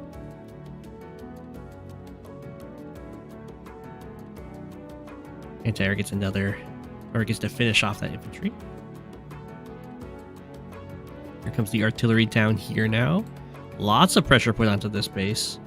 A lot of pressure. Oh my goodness. I could see the appeal. If you're able to take out this base, then this entire section of the map is just yours, and you don't have to deal with the mixed base component so much. But you have, I mean, this is giving up so much space elsewhere. I mean, the comm tower is now pretty much gifted, so is this one.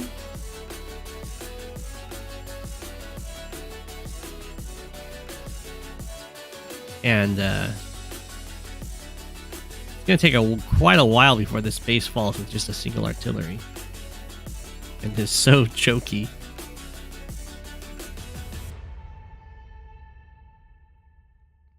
Okay. That's safe. 1, 2, 3, 4, 5, 6. I guess it's safe enough. I mean, you can go copter infantry to clear this guy. You can actually use tank. You go tank, infantry, copter hits tank, tank hits artillery. I guess that's fine because Rip is Andy and the two vehicles don't die. So you can always just fall back and heal with your super. Medium tank was built. Looks like it's gonna get locked in.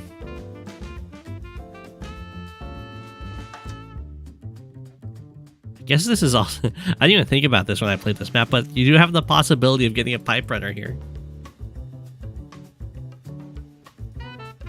Okay. So the pressure down here is definitely paying off. You have the nice artillery getting the base lock, and the cities are going to start falling. We'll just have to see if there's enough compensation elsewhere. And the top base up here is also getting pressured pretty heavily. Getting the double comm tower for this, though, is pretty good for Rip. Just kind of falls. Yeah, it starts setting up for, it looks like a base trade. Just kills the tanks, kills the tank and puts the infantry here. Let the artillery get a really good shot here, but there's not going to be able to finish. There's nothing over here that can finish off the medium tank at this point. And then it's trying to build a protective barrier for this artillery. Looks like it gets broken, but the artillery doesn't get hit. T-copter was built? I guess... I don't understand why the T-copter got built there. Unless it was being calculated out as like the amount of funds you needed or something.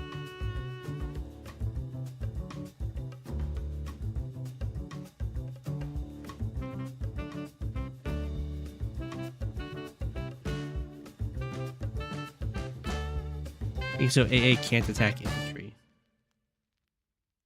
So you're thinking...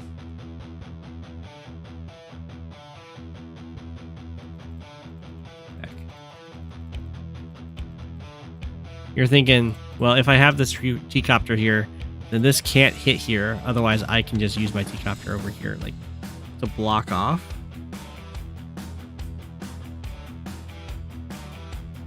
You can lock your 1, 2, 3, 4, 5, 6. No, I can't.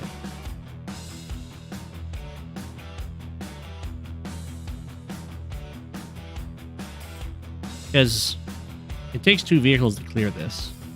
They can't use this tank.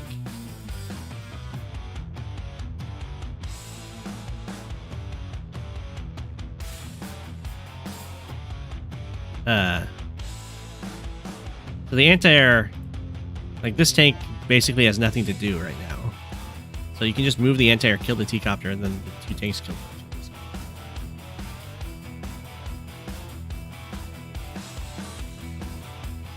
I mean, it could be that you looked at this and you're like, I need to overload this anti-air. These tanks ended up not killing this infantry. I guess they just want to get hit by the medium. Died over here. I see hitting that infantry.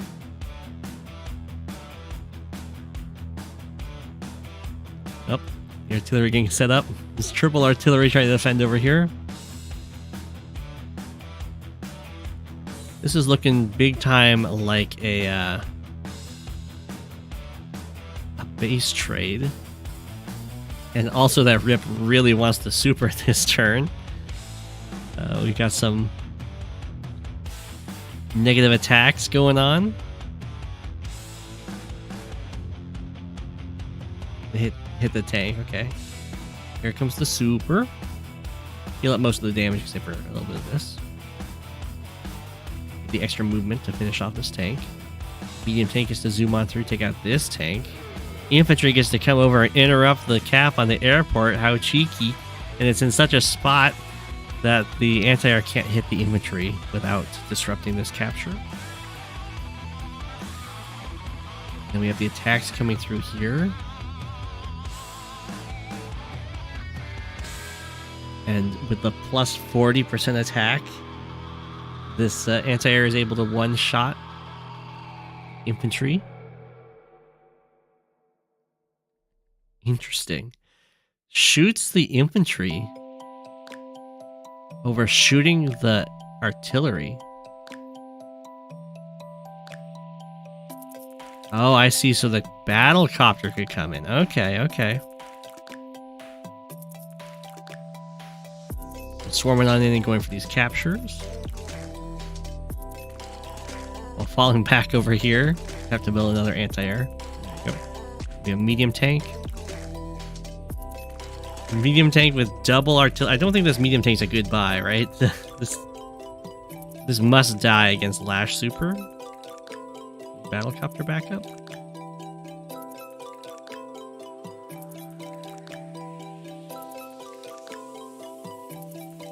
Do you have enough money to go for a mega tank instead?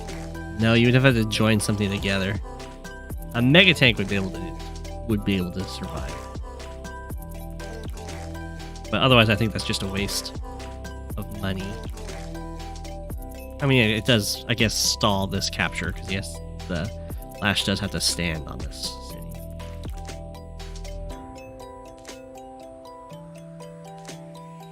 Pop. Down that goes, and then blocked by a tank, I assume. Down goes the artillery. Slight interruption there. Does this tank live? It lives at 1! Anti-air blocker going for some of these captures now. Tank comes over. Airport's gonna be fine, which is a pretty big deal, and these tanks are also gonna be fine. We have a Neo tank comes out from Lash, and there's some pressure being put on this comm tower. This tank, or this copter, just died for the Andy Super. This airport does get freed, but there isn't enough money to actually build anything, so the anti-air can just kind of kill this copter. Pretty weird. And we're gonna have a breakthrough happen over here. This artillery is going down pretty soon. It does kind of put Andy in a kind of a tough spot because there's only this one artillery. So if Lash does some sort of join next turn, I don't know if there's enough around to join. Get a mega tank, then you definitely hold this for quite a while. Well, this base is gonna fall right away. Ooh, we have the bomber pie. Very fancy.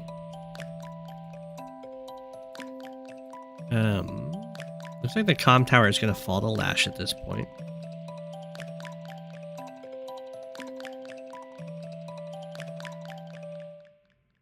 Free anti-air. Oh, this. It's not free anti-air, is it? Yeah, that's fine. 2 tanks for a mega tank. Yeah. I mean, I would definitely... Oh. Mega tank is now possible. Mega tank has been done. Is gonna involve a lot of base skips. Maybe not. Just the one. Impressive. This is what Andy wanted to do, is build a mega tank for stalling. It is going to drain some funds with the repairs, but a single artillery will only ever do 1 damage to it, so it's going to take more than just that to seriously hamper anything.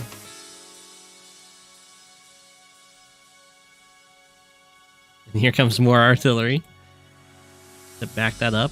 Lash now has comm tower and just resigns.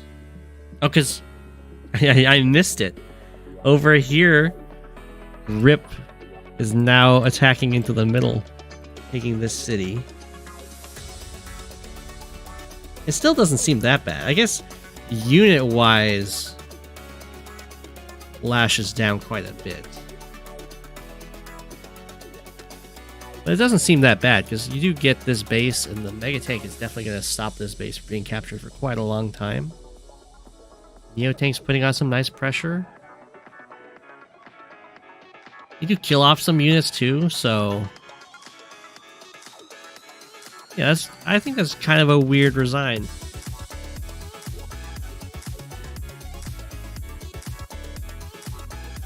That is true that a lot of the value is just going to be this mega tank, but it is also going to kill an infantry every turn.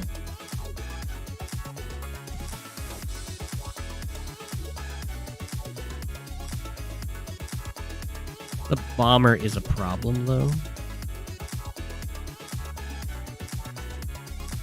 I'm surprised that there was a resign there. Oh, your plan was to get another copter. 1, 2, 3, 4, 5, 6. I mean, it's gonna take a while. But yeah.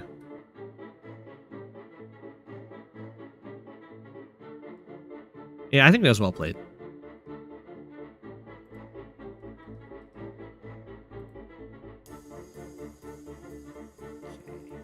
Oh, we have a special game next.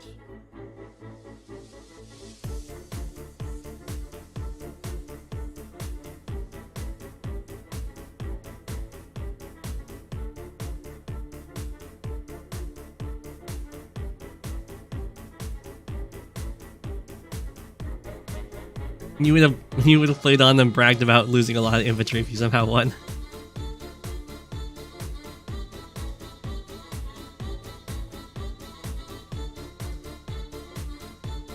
This was sent in by Rumble. Against Stall Wars, the last Wood alt, who is DPSI. This is an alt for DPSI. Wood is a player from before my time, but he's legendary for just stalling games and only that. That's just his one strategy. So he just wants to stall the game out as much as possible. And so this is DPSI paying homage to that, with trying to play these games very, very stally. And we'll see how this plays out, though.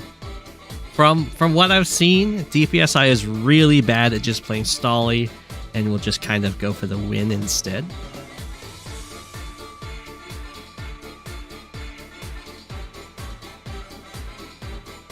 But as far as tier 1 COs go, I would say that Hawke is definitely going to be the stallier CO out of any of these options. So it makes sense that he went for it. How you're often going to want to stall is by using a lot of indirects to stare at cities, so that no progress can really be made on that front. You can see indirect first has already happened. But that's to be expected on this map. In the artillery first is kind of like the meta opening. Here, Rumble answers the artillery first with a tank on the 1 base side, which is going to be pretty painful. You're pretty quickly going to just run out of infantry versus the 2 base if you have to spend too much on vehicles over here. And that's exactly what Stall Wars is continuing the vehicle pressure over here, so that tanks have to keep being built and the infantry count is really low.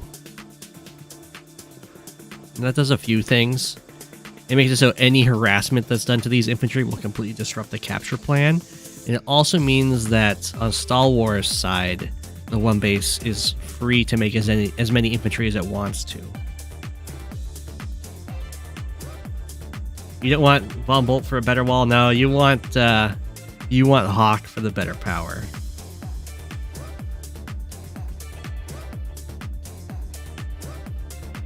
It's just already looking kind of aggressive for a stall plan, but that's okay. Ooh, a very fast copter from Rumble here. You can see the tanks are now feeling very awkward against the artillery. It's a surprisingly choky map because of these mountains. and the cities are so central that the artillery can lock them down very easily. So the anti-air in response to the copter makes sense. Copter does get to come in here and take out that infantry. Although it will probably be an infantry for an infantry trade. Prophylactic anti-air over here.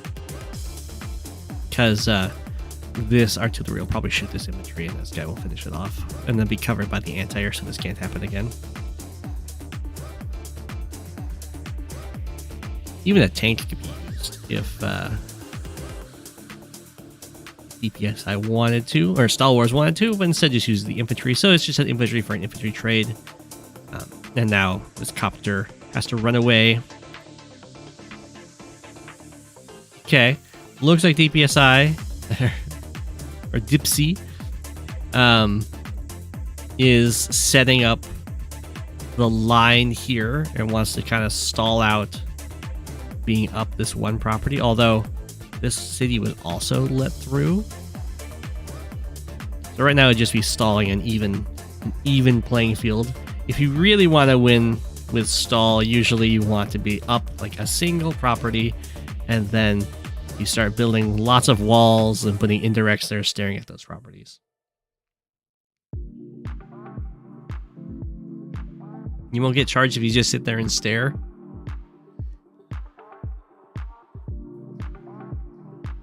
Well, eventually there'll be some fighting when your opponent attacks into you, and then all your indirects fire, and then you do mass damage.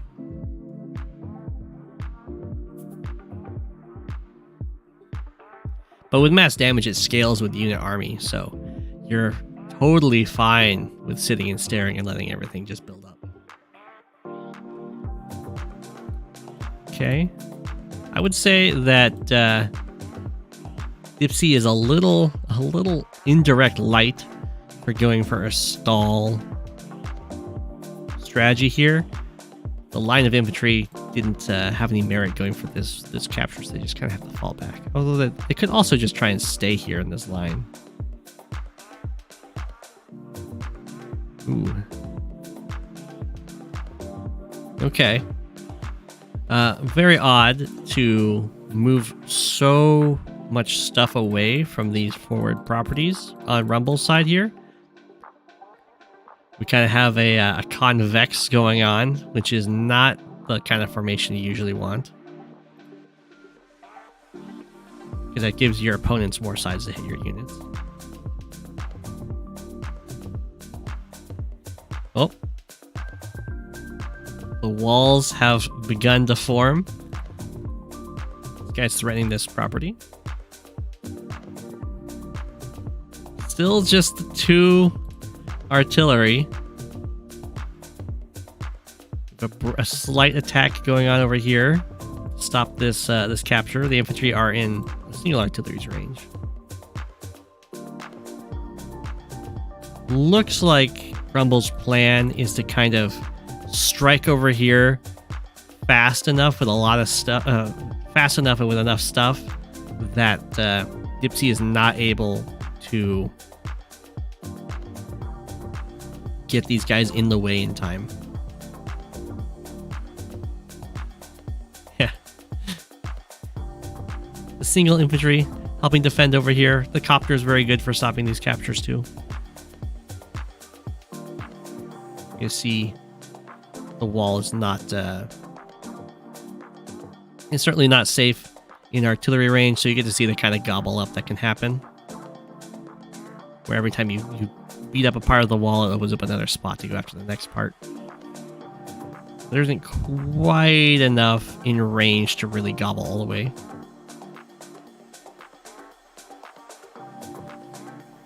The Neo tank gets built. My gosh. Ooh. A very cheeky play from Rumble. I like it. I think it could be better. 1, 2, 3, 4, 5. No, I guess this is fine. Well, it could be a lot better if the if this medium tank comes over here. is these infantry can't reach this infantry is going for the capture. Only the medium tank can. So if you bring your medium tank over, you get to threaten a medium tank battlecopter strike on the opposing medium tank for trying to save the property.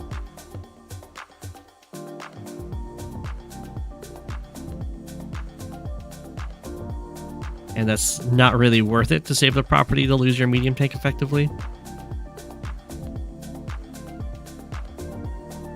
So you would just most likely just get the property. In this case, the medium tank is going to be deterred from making it into the big fight, but the property does get saved.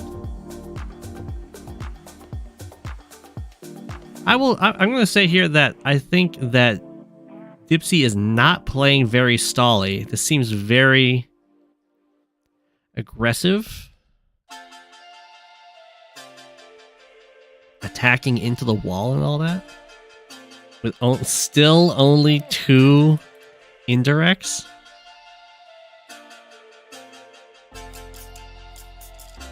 Okay. I like the move back. Let the Neo tank come in and hit that tank. Artillery shot. Looking good. Killing off the infantry over here. These infantry gets really good hits. Killing off the copter. And the blocker over here. So now this tank, now this city's free for a tank to hit a tank from. We can even do it with medium tank support, although it does also enter into double artillery range. But this guy's already got 2 targets, so there's no reason to not hit. Or I guess this guy has no targets, so I guess that's fair. There is a reason to not hit from the city. Just puts an infantry there instead. Although I think there's no reason to not hit from the city with the medium tank. As Von Bolt, it's going to be beefy enough that this one shot's not, or even these 2 shots aren't going to be that big of a deal when you've got Neo tank support of your own against the opposing Neo tank.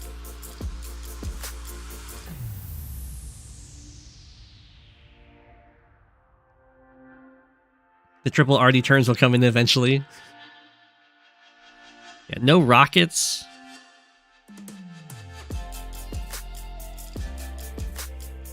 Yeah.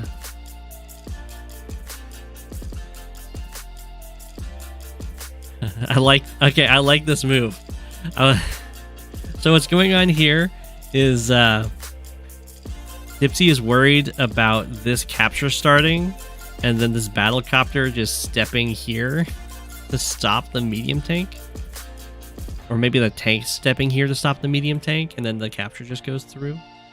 I think there's other ways to stop this, but putting the medium tank here is also fine. Now there's no way to stop this medium tank from interrupting capture. Yeah, the anti-air will cover, so you'd have to probably use the tank. You can also cover by just bringing like this infantry here so it can step over. Black Wave. No stall. No stalling player ever uses Black Wave. This is a sham of an alt.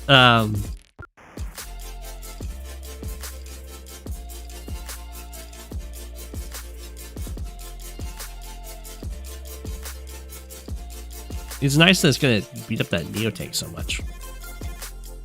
I don't think that's a bad Black Wave usage. It seems fine. But no stalling player would ever use Black Wave. It's always Black Storm. Dipsy can't help it. He's like, I just have to attack.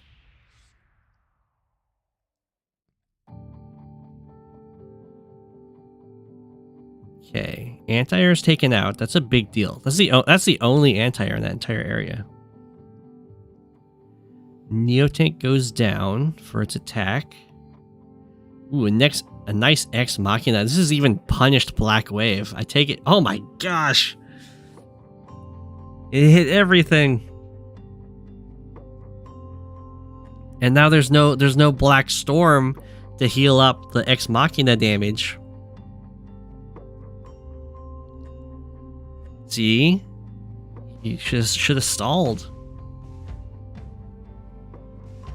Okay, medium tank. Infantry takes out tank. Trying to protect the artillery as they're stunned. Another Neo tank. Got plenty of medium tanks. I'd say medium tanks are the stally tank. Neo tank is definitely not the tool of a staller. It's way too aggressive. And just slightly beefier than the medium tank.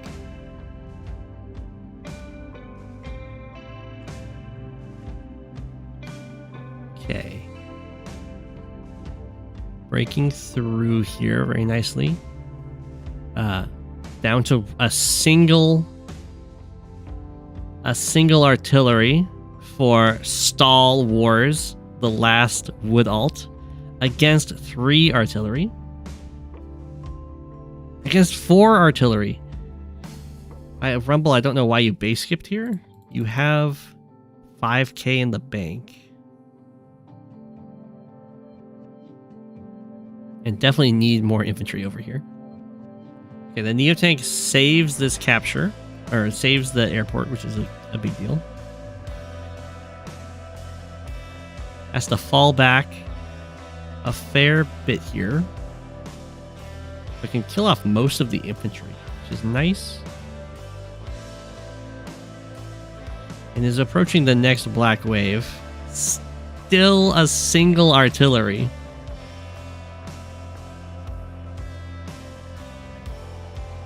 Yeah, some of these medium tanks are a little exposed.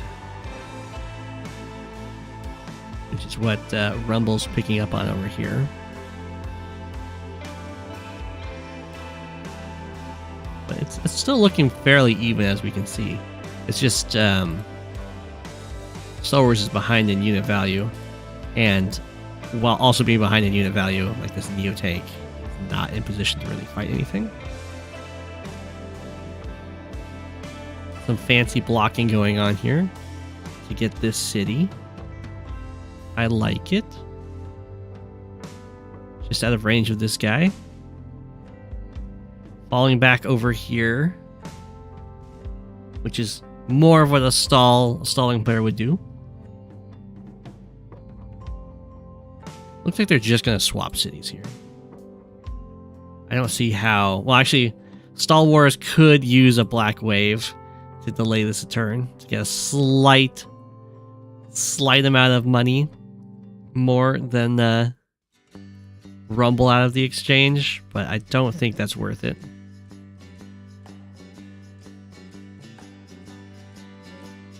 Okay, another Neo tank. Still no rockets.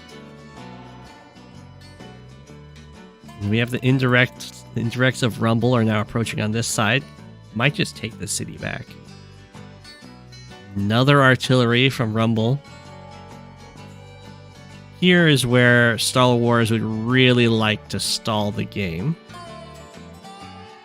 Okay, here we go. We have 1 artillery. Okay, we have a single artillery built.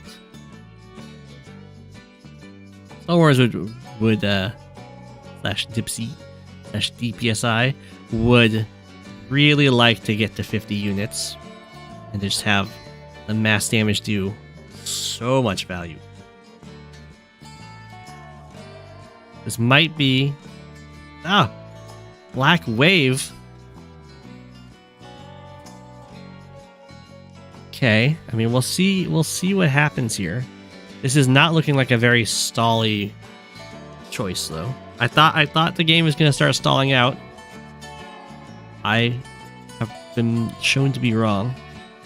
That better not have been Black Wave's single copter attack.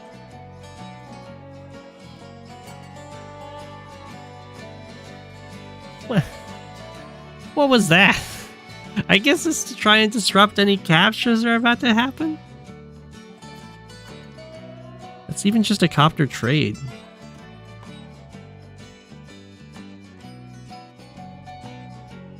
The formation was much more stally. Using the Black Wave there, I think, is not very stally at all. Dude, Rumble is going to outstall Stall Wars. So many indirects being built.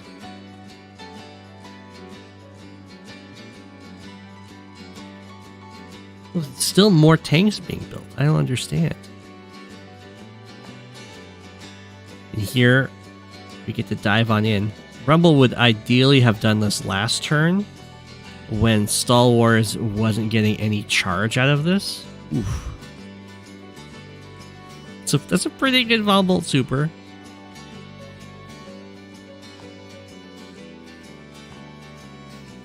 But it was probably just not quite available. We'll see if Tipsy goes for another black wave or tries to get to the black. No, okay, we're going black wave. It's going to heal a lot and do some pretty good damage. It does let the copter break through there, which is nice. Got the kill off. That was the only anti-air which just got taken out. There's 2 copters already. Over here, this tank is going to fall. Those artillery get beat up by the infantry pretty nicely. That's looking pretty good for Stall Wars.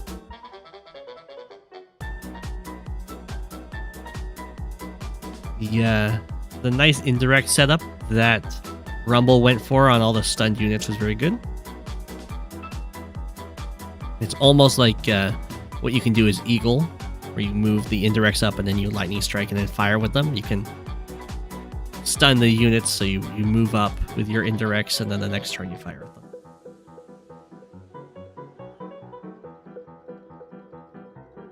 The double moneymaker of Vombolt supers. I know, they hit so many things.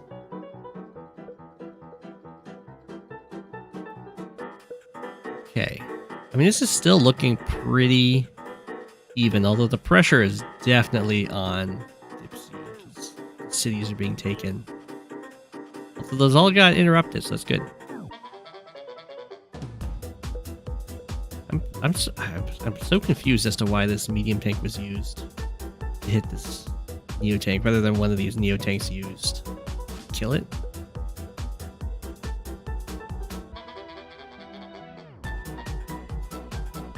It's fine.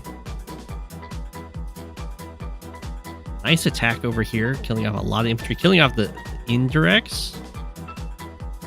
A super not stally formation, but you know, it's still looking good overall for this attack. The brutal fight over here. The rocket gets a shot. Artillery getting some damage in. The Neo tank gets away. Well, that tank kills off the medium tank. A breakthrough to kill another medium tank. Take out the indirect that's overlooking that square. Kill a copter. This is looking very solid for Rumble. The black... I assume we're going to see a black storm next turn, because less than 2 bars to go with Neo tank strikes and stuff available. Just a 1 bar. Maybe we won't. Maybe this is just going to be another black wave. Ooh, infantry breakthrough. Oh! Gets the hit on the rocket. Oh, that hurts so much. The black... We are going to see a black storm. So close. And there's still some vehicle strikes to go for. 1 more. What's that hit? Oh, a 5 health tank. Black Storm, the first one of the game. This is going to be a brutal one. Even a lot to heal up. Oof. Okay, there wasn't that much. There was like 6,000 to heal up. But it did 26,000 in damage. And now the unit count is thoroughly in Dipsy's favor. And the rocket getting tagged was huge. Ex Machina is going to be a pretty nice one, but there isn't a ton of follow-up for it. I guess there's still some artillery around. Get some hits.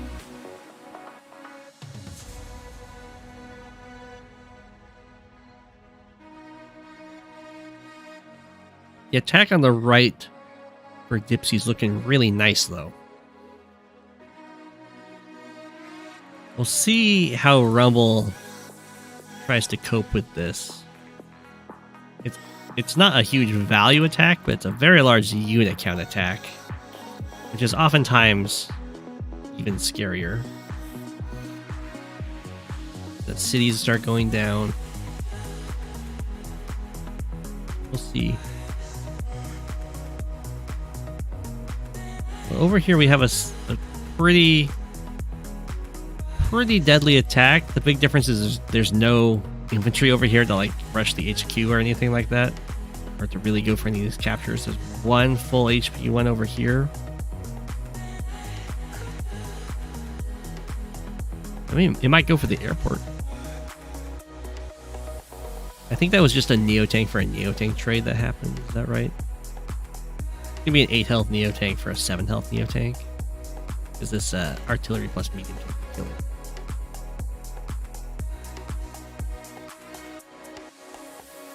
Probably not quite worth it. These indirects can be taken out by these tanks and or copter. Looks like at least one city is going to be flipping over here. Dipsy's favor. Even the medium tank can just go down here at this other medium tank. Neo tank lives at 1. Okay. Busting on through here. Lots of pressure. Really annoying formation using the classic tons of infantry with an artillery guarding it. Ooh. The Neo-Tank does go down to the last infantry strike of the turn. That B-copter strike was not worth. Was it the one up here? I think it's okay because of the Neo-Tank buy. But it was probably better to just keep this guy safe.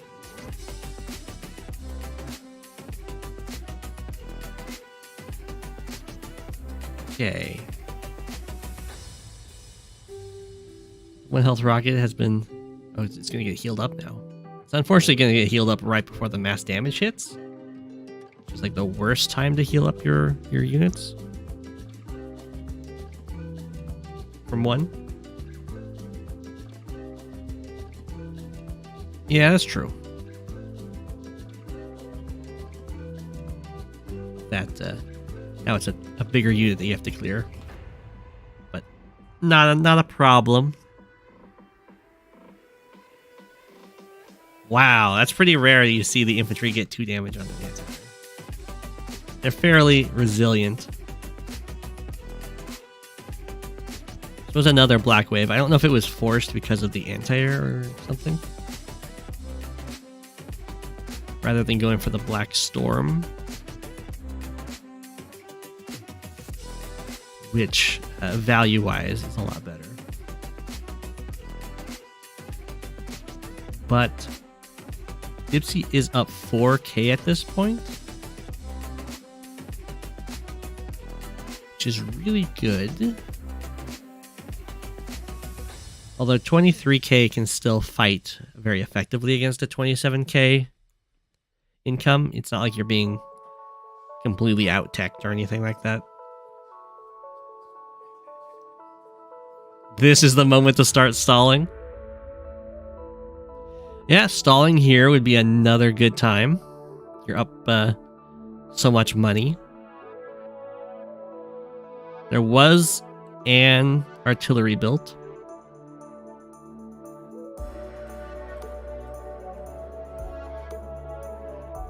Now a bomber.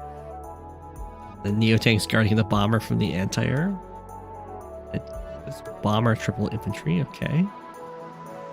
Rumble has to fall back, give up going for their city again.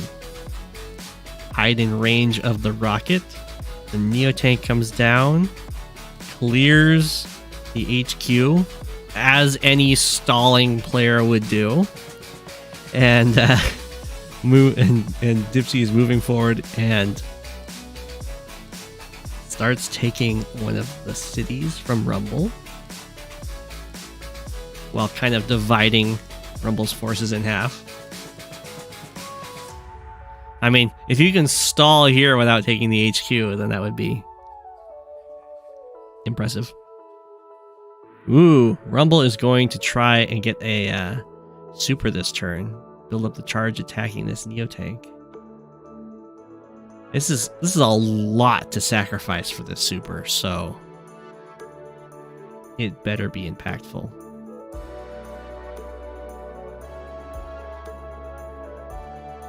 Does almost a perfect super.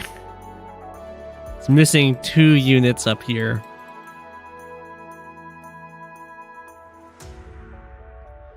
Slides that rocket over to stare at this tank. Lost a lot to go for that super, and is also going to lose a Neo tank up here for it. And the anti-air.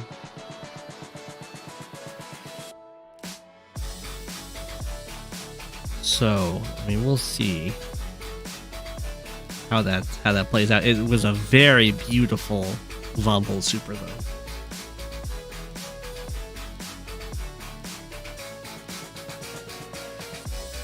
Okay, rocket gets to fire. Neo tank gets taken out. Pretty good attack there. It's nice indirect. Medium tank does end up dying. The artillery breaks on in here. Okay, a lot of stuff ended up going down. So that was probably worth it over here. I think the sacrifices up here were very costly, though. Black Wave is available, so I'm going to assume it's going to be used.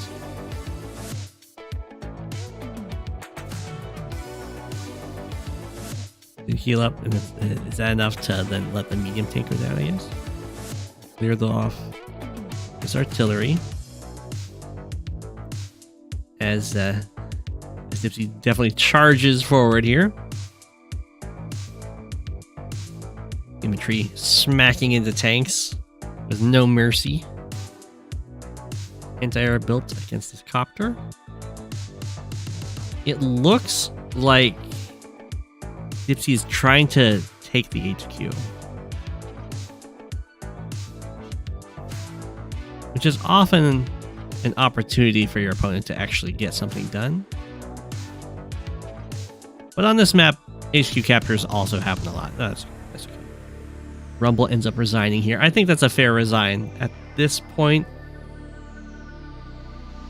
I actually managed to catch back up in units, but still 50k down in unit value. Had to sacrifice so much up here to get this super.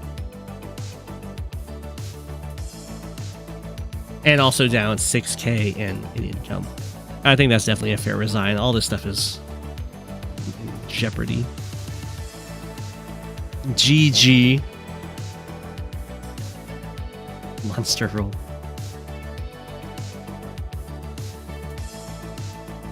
And I think that was pretty well played from both players. I will say though, Stall Wars, the last Wood Alt, has, in my opinion, failed to stall. Not a single moment of stall. There was. I will say, to Dipsy's credit, there was like 2 or 3 turns of stall. Like here.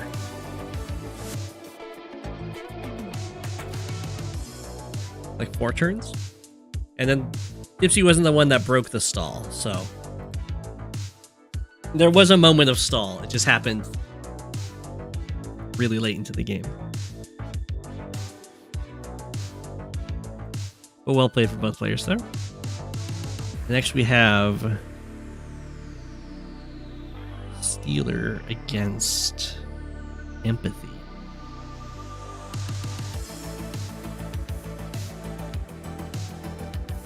Bomb Bolt against Sasha.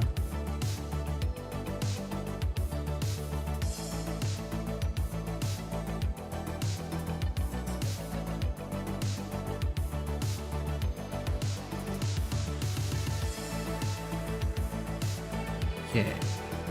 Sorry, Steezer. You are now full of dice.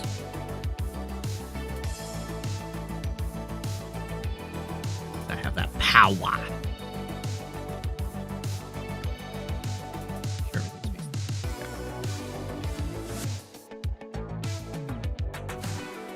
So we'll get to see how Steezer plays this map out in comparison to how I play this map out. Which is pretty good. Is it going to be a rush to the center? It's not a rush to the center for player one here. So we'll see how this works out instead. Still an early recon buy though. Now from both players, it's just recon versus recon. I think this is probably too small of a map for Sasha to have a very easy game against Von Bolt. So I would definitely favor Von Bolt here. See how it goes though. Empathy going for a cheeky block off here so that the recon can't, I guess, mess with this other recon. However, it can come down here and mess with stuff, or it can, of course, from the city. This infantry doesn't move on because of this recon.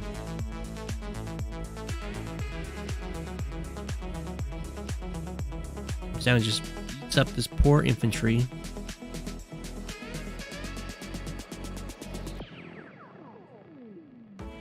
Just gonna back up and let the tank take a strike. Then the other infantry should start coming in here to make up for the loss of this guy. Neither player has the central city at this point. When you're Sasha fighting Von Bolt, you need a lot of artillery to make up for that stat deficit. So I would definitely favor building some artillery over multiple tanks.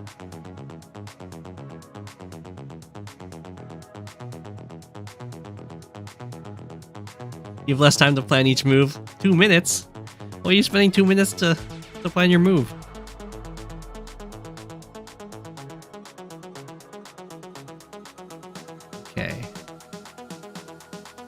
Capture has now been interrupted.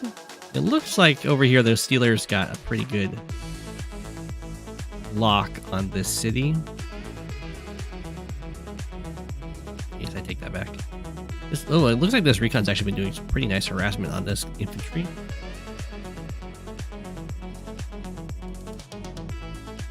Oh, this is not round 2, it's just a practice game. Try and learn the Star Flash method. Gotcha.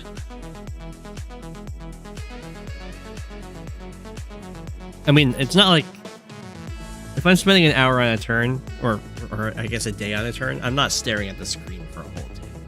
But I guess at this point, I don't necessarily need to see the map to be planning stuff out. So I guess I have a small advantage just through, I guess, visualization from playing so many games.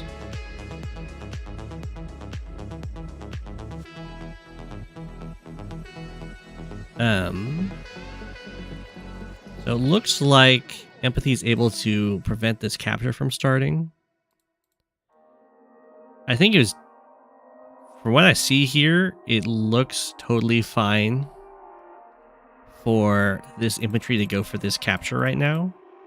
The only thing that can interrupt is this tank, and it just cannot fight the Von Bolt tank.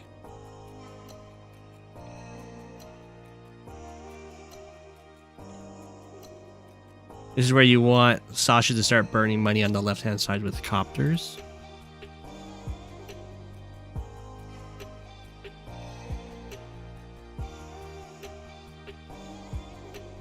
So you have like copter versus copter fights.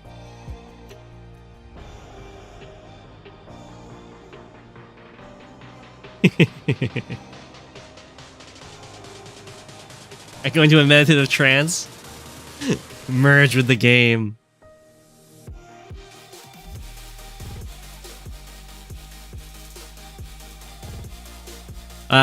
Not quite like that, but yeah.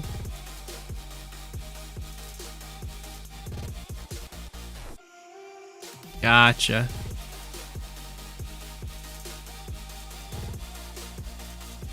Trying to force the Sasha's money over here. Getcha.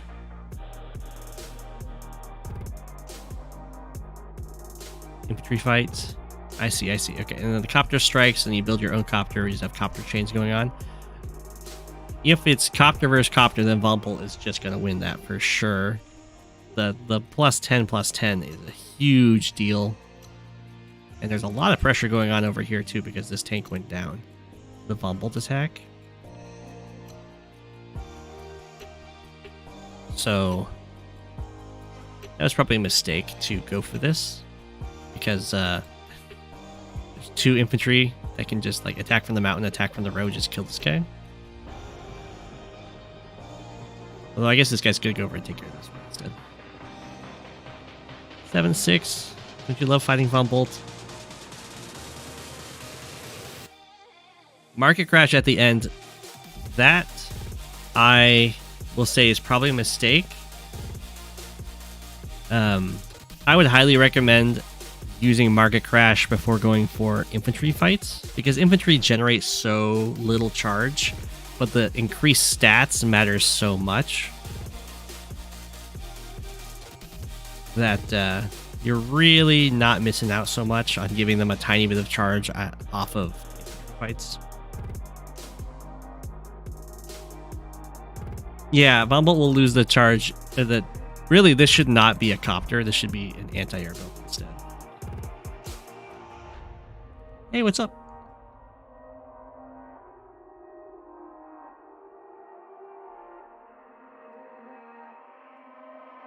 Yeah, I agree that there's no reason to copter chain into this when you can just build an anti-air from the base.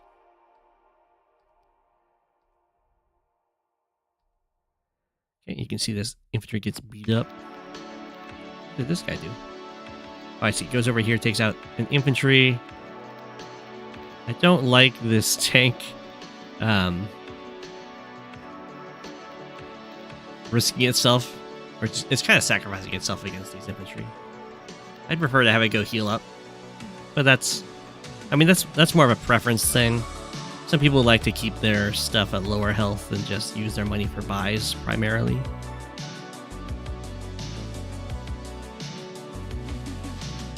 Okay. The 1 health copter gets away. Copter chains continue. Killed that copter. Nothing's taking out this guy, I guess. Oh no, never mind. Infantry gets the 2. That was a very low 2 HP copter. And the infantry gets the high roll. Still building copters here. Yeah. At this point, it is kind of... on Von Bolt's side, there's a little bit of a problem. Because down to just the copter that's coming from the airport, but still an anti-air from really you can buy an anti-air from over here and bring it over here to disrupt any copter chain fights like this. I really like the targeting down of the infantry, forcing tanks to be used to hit your capturing infantry is a really big deal. And I like the artillery being brought into this. Artillery plus infantry, it's one of the best combinations in the game. Okay, I don't know what's going on with these low HP copters. I don't know why they're running away so much. Low HP copters are still very, very useful. Even just in these copter fights. Like, this is a 2 health copter. You have a 2 health copter and a 1 health copter hit that, it's going to die. And then they can also get in the way, stopping this guy from, like, getting the retaliation. The retaliatory strike. We have a market crash. Knock this guy down to 1. A bit of harassment going on up there. It's fine. You can also try and do some blocking. Copter versus copter. I would definitely, well, I don't know. You could finish off the copter. Backing up onto the mountain kind of keeps him safe, I think. Yeah, I guess that's fine to help stop the city from being captured. Over here in the middle, it's looking very, very good for Von Bolt. The infantry pressure is real. Now the labs are starting to get threatened. We have an anti-air over here. Oh, okay, so... Oh no. Okay, so joining the copters together to get a full health copter, that's not going to end up working out as well as Empathy might think. This is just going to get hit by this full health copter, and then even the one health copters can come in and try and finish it off. And I don't like this guy being brought back at 1 HP to block the only airport. I'd much rather use the 1 HP copter to just be a blocker or help finish off like other 1 HP copters. If it's sitting on your airport, then it's going to take a long time to heal this up to a point that matters, and during that entire time you can't build it.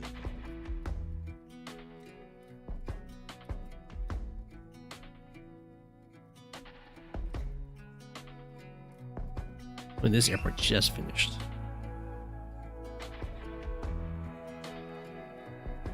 I've glanced at Malios and Tigris' game, but I have not gone in depth on it.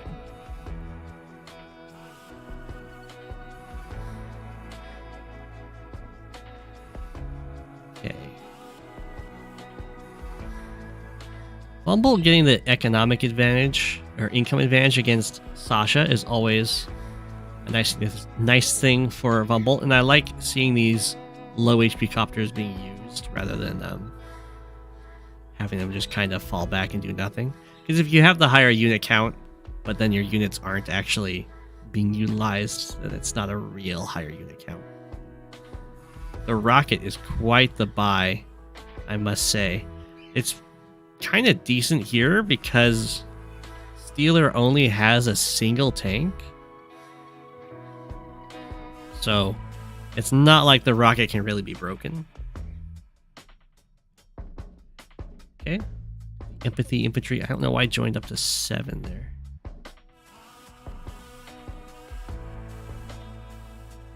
But they're getting some nice pickoffs over here.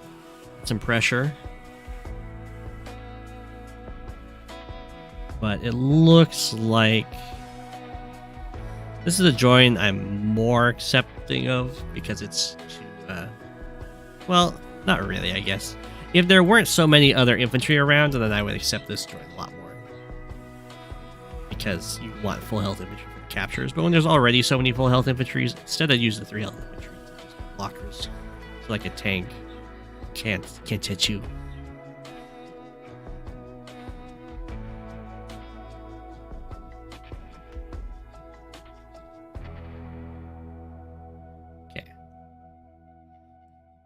The copters are getting to fight the infantry over here, which is nice. More and more captures are going down. In fact, as soon as this lab falls, which it looks like it's going to pretty quickly, we have a nice artillery placement in case this tank wants to be used.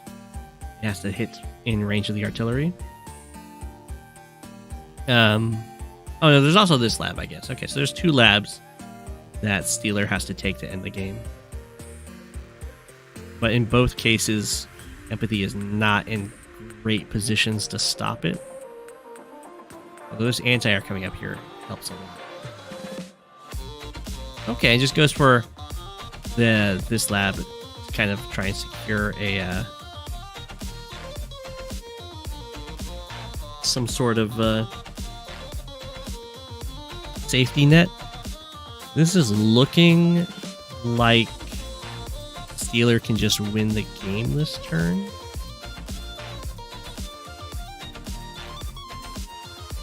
Maybe not.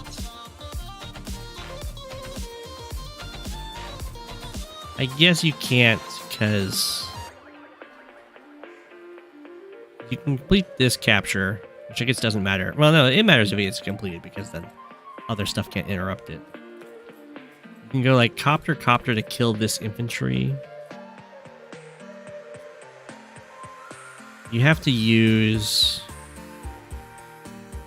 infantry to kill this infantry. You go into this city, but you can't quite block everything off because this 3 health infantry would have to disrupt this capture. But it's almost just a win that turn situation. Does go for interruption on this lab cap, which I think is a fine choice. Doesn't interrupt this one though. That's kind of weird.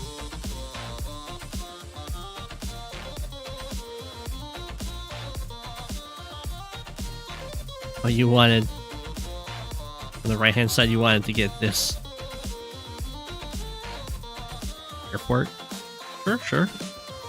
It is definitely difficult to defend this airport once an anti-air gets in range.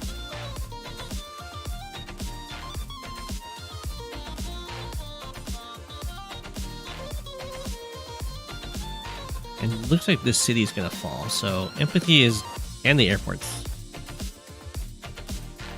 looking super gone. In fact, the airport could have been captured. The capture could have started this turn. Just kind of walked by and then sent this guy to kill for this capture instead. I like this block. Trying to stop the anti-air from getting through. Kind of forces both copters, or at least a copter and a tank, clear the way.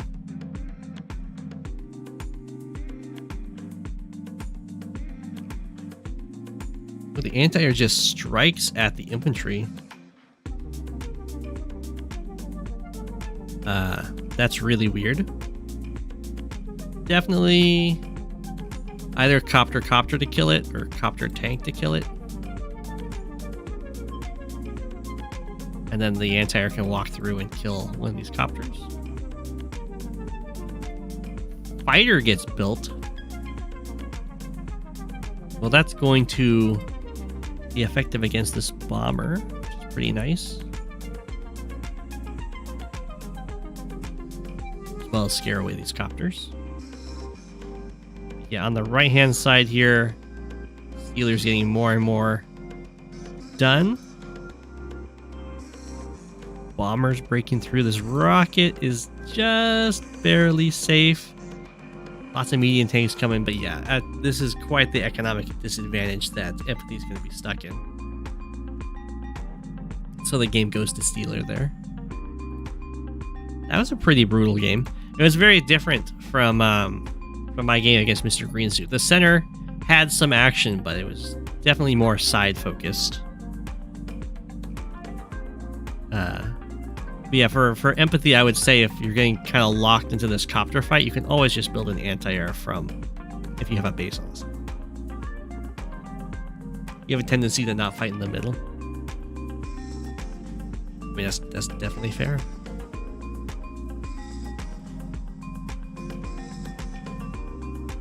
Is the cap limit 23? It might be. In which case, yeah, that was also going to be just GG off of that.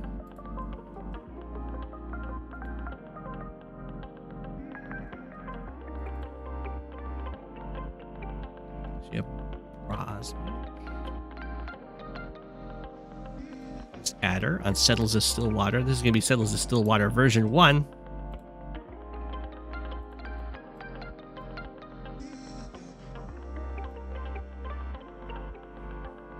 So we don't have landers. There's a little less shoal. Just have the black boats.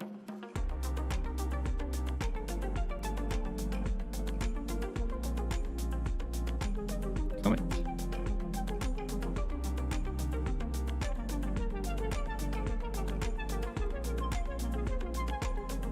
It's right in the left. Black boats too. Agree. Okay, it's Grimm against Andy. Which I would, or not Andy, against Adder, which I would definitely favor for Adder. But you can also get some really good copter plays on this map. Both players opt for a really fast mech rather than going for a recon opener. And Brasmak also delays the drop-off point by going for the harbor really quickly. Looks like Beat 012 is going to try and rush the comm tower, not dropping off both infantry there. I'm not sure. Oh, I see. One of them's a mech. Trying to catch a recon. I see. Very fancy. Grimm recons can knock you down below 5, so their harassment is especially annoying. Did I miss a base skip?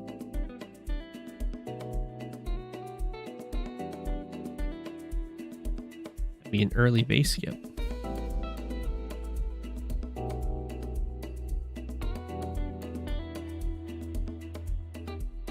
Oh, I see. The base skip is Brasmak did not go straight for the neutral base. Oh, that's pretty odd.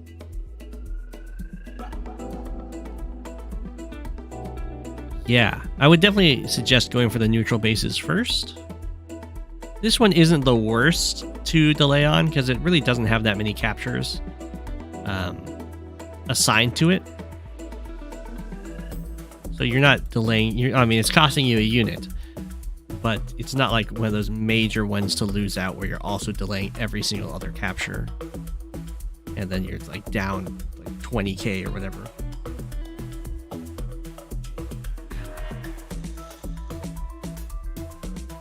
That does mean that this guy is here much sooner than anyone would probably anticipate. So this infantry gets taken out, which is a big deal because now there's no vision for this mech to use to hit that recon.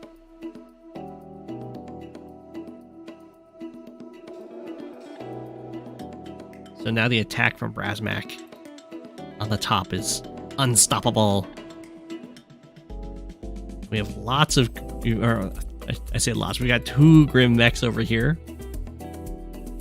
for Adder to accidentally blunder into. See how it goes. Very nice. So what happens here is Brasmak doesn't even try and go into the forest, just checks the forest, infantry strike, and then the recon finishes it off. This city hasn't been captured. The recons are actually now in position to stop it from being captured. Very scary for the Adder player. Transport copter built that went straight up. I wouldn't usually do that with the transport copter because you already have the black boat dropping off infantry up here. Transport copter is a lot better going this direction where you don't have anything helping you transport yet, and especially into the middle where it gets there far faster than anything else.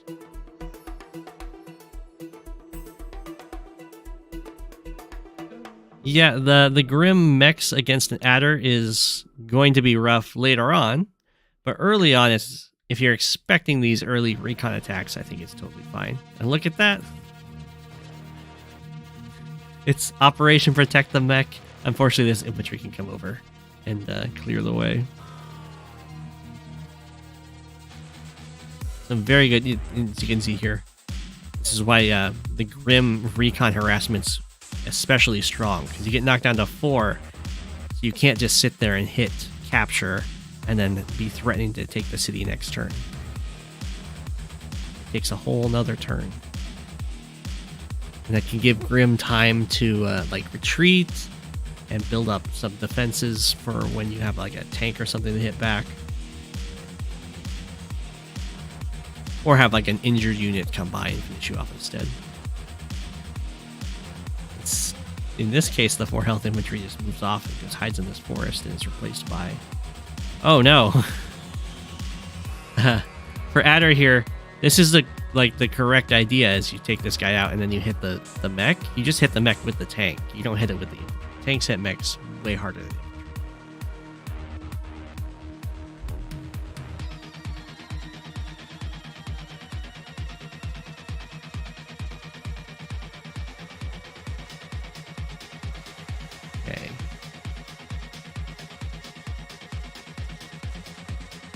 Ooh, the copter's prepared, but the anti-air is prepared as well. But yeah, the mech living at having 5 HP instead of like 2, the pretty big difference. I like healing this up. It's even being healed up while protecting the copter. Nice artillery in place here. The recon just backed off over here. Must have expected a tank. The anti-air also hits recons pretty hard. So I'm fine with the backup. Okay, we have a side slip. I'm not 100% sure why. I guess it was just for the infantry to come through. Finishing off the 5 HP mech is pretty nice, though, because now this isn't getting hit by that. Otherwise, you get hit by like a 5 HP and a 4 HP mech, and you get a really injured anti-air. So I'm fine with that. It's a little bit of a weak side slip, but it does have a lot of utility as well to it.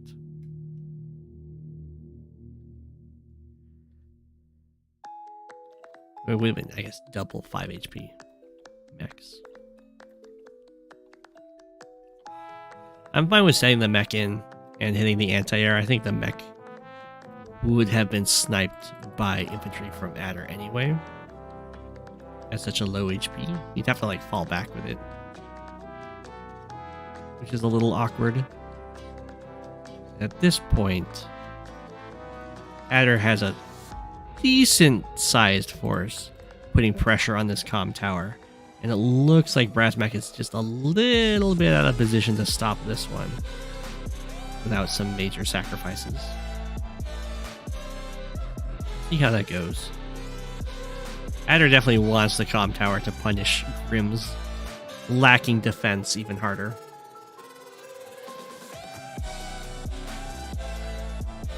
Blackboat making a wall. Yeah, this Blackboat's helping with the wall. This one could have been...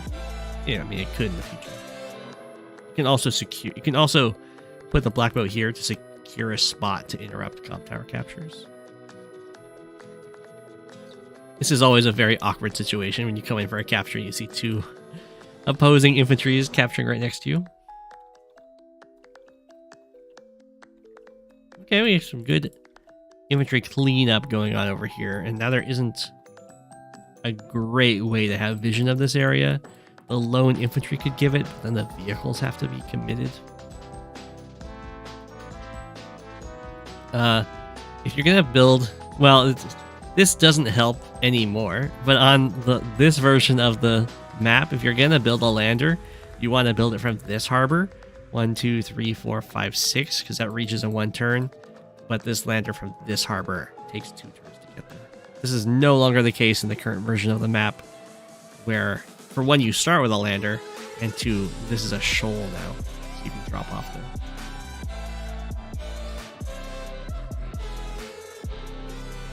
Okay, Adder is now in possession of their comm tower. Isn't going to try and stop anything from happening over here. Try to fall back. And fight in the middle here. I really don't like the lander by here, because this is a pretty expensive way to transport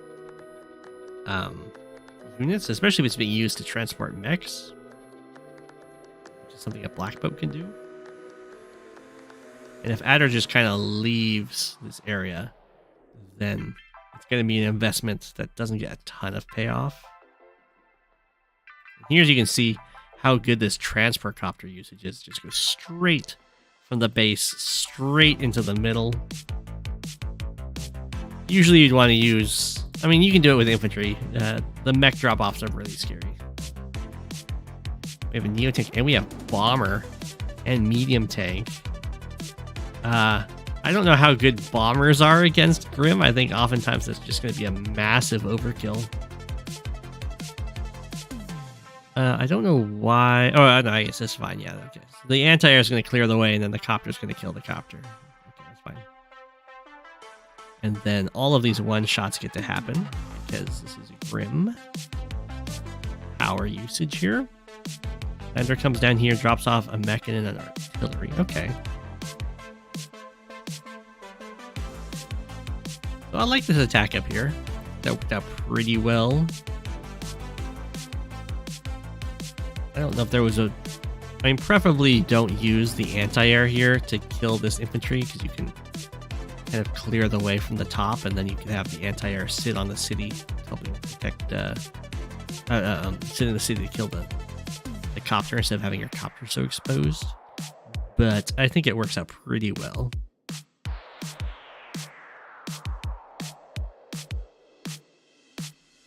We'll see here. We have a side slip after Adder checks some vision here. Able to clear out that infantry, bring the tank over to take out artillery. Or I guess I just bring it down to 1.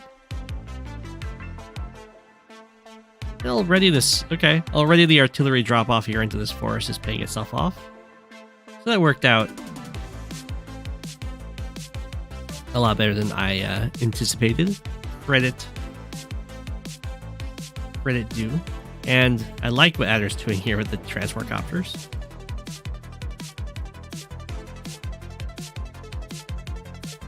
Very nicely cleaned up over here.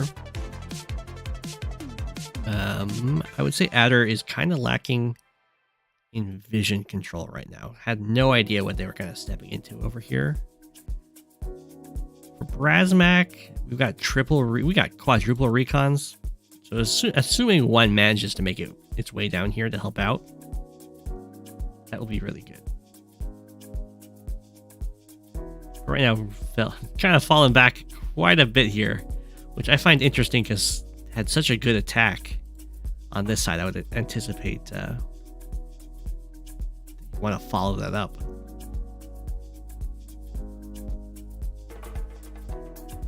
Okay. Adder's going to stop this capture from going through. Knows about the artillery, or at least should know about the artillery. Has some very beefy units with this. The big thing that Brasmak is missing over here is anything to deal with this copter. And I guess any real way of dealing with these Neo-tanks. They kind of have to hope that they walk right into the artillery there. The middle fight is pretty interesting. Both players are kind of submitting a little bit of their army into it. It's going to start escalating more and more and more. But neither has actually managed to take any of these properties from one another. I like the recon coming up here, seeing that there's nothing. So this infantry follow-up can just go straight for these cities.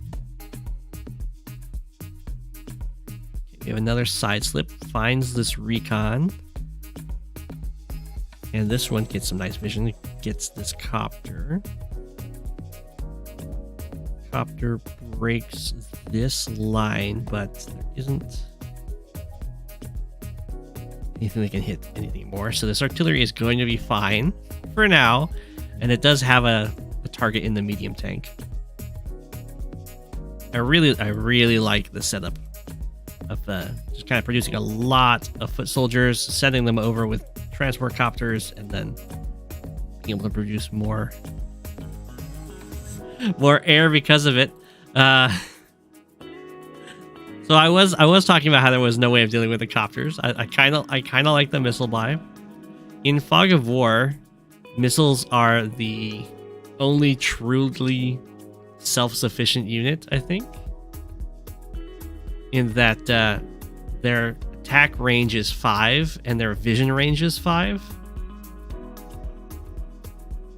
For all other units, their attack range is either way larger than their vision, or just larger than their vision, or their vision is really small in comparison. Like a recon can see 5, but it can move up to 8. Oh, I guess submarines too. Yeah, they move 5 and they see 5. That's true. Submarines are also self-sufficient.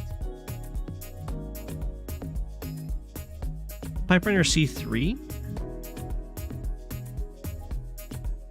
They see 4.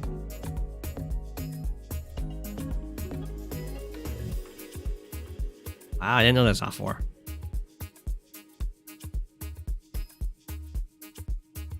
Your tank takes out the artillery. You hate to see it. Now the missile doesn't have a great place to drop. You're breaking through. Oh yeah, it has to drop off way over here. But if this copter kind of overextends, okay, never mind. The copter is taken down. If this bomber overextends with like a super or something, it can get shot by the missile.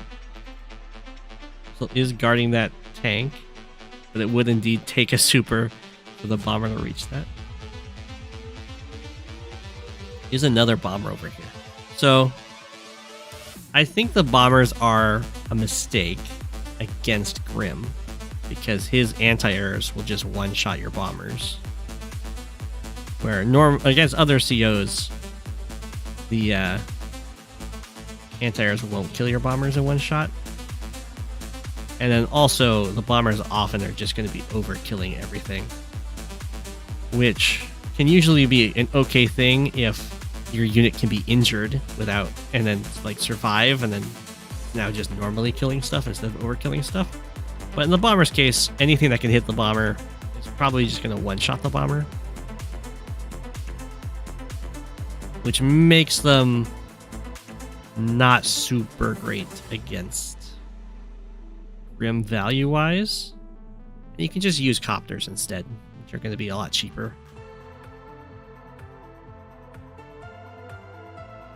Air seems hard against Grimm in general, because you love copter wars. Yeah. Adder has some advantage to it because of the extra move and all that stuff, but yeah, usually you don't want to engage in, if you can avoid it, into copter versus copter, straight up. 8k float, let's go. I like that Brasmak has been doing a pretty good job of keeping the harassment present over here. Just been the main issue is the lack of infantry, which can happen to Grimm a lot because they're a lot easier to kill on him. Yeah. I know there's no scouting planes. The best, well, stealths see the best.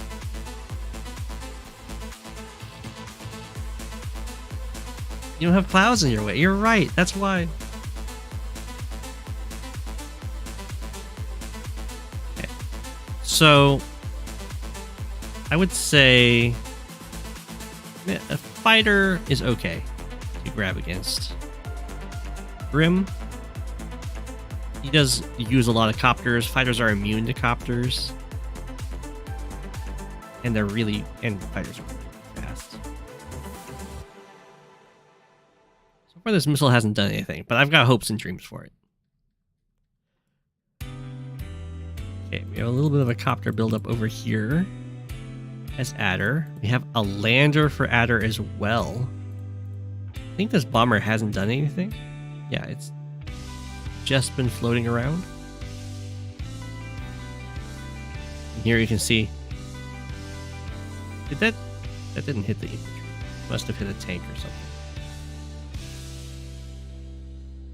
What did that guy do? Oh, it killed. I see. It killed an anti-air. Yeah. Whenever there's opposing bombers, definitely double up your anti-airs. So this kind of thing can't happen to you. Where the bomber comes in and kills your anti-air, then you have nothing to deal with the bomber. But when you have doubled up anti-airs, you just have your other one come over and save the day. So looking very good, and why I would not recommend building bombers against Grimm. Against anyone else, you still one-shot the anti-air, but you don't get one-shotted in return.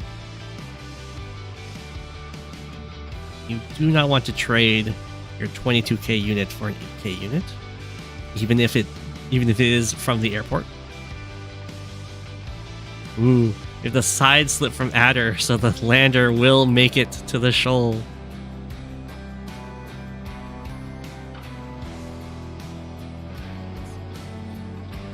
Grimm bomber is definitely hunting for some heavy tanks. We got one over here.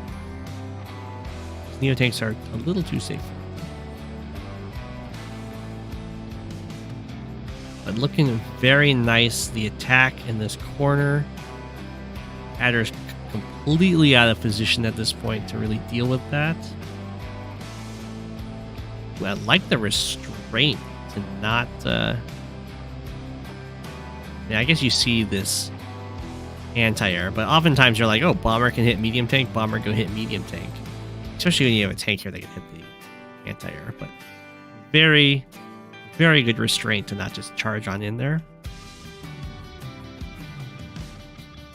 And I like that there's some infantry with this attack this time, so now that everything's been cleaned out, as long as stuff's still in range, good. Stuff's still in range to hit anything trying to stop the comm tower.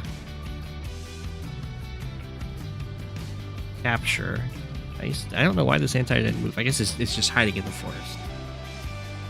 Anticipating that Brasmak is going to charge down this way. Oh my goodness, we have the mega tank. Hello.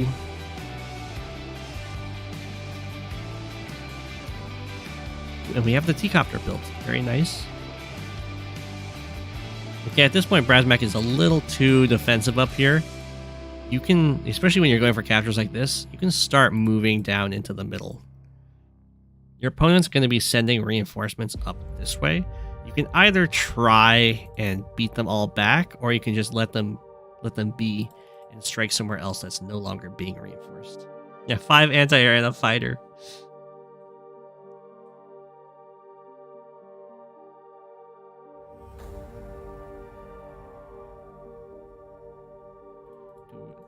Or 5 fighter.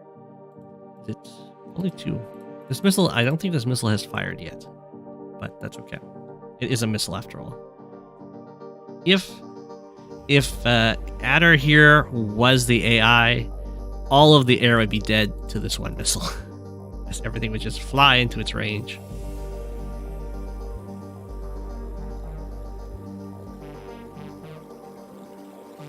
Okay. Nice attack over here in the middle with very expendable units. You can then cover with your main army. Hello, says the mega tank. Goodbye, infantry. Now it's in the forest.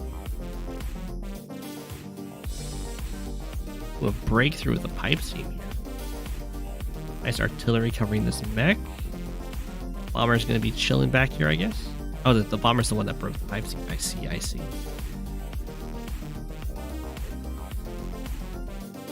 Brasmak is at 50 units. The mega tank spam theoretical endgame of Advance Wars.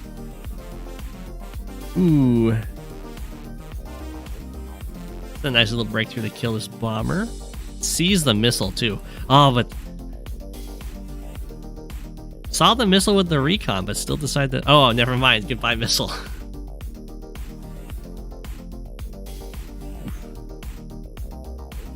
Oh, that hurts.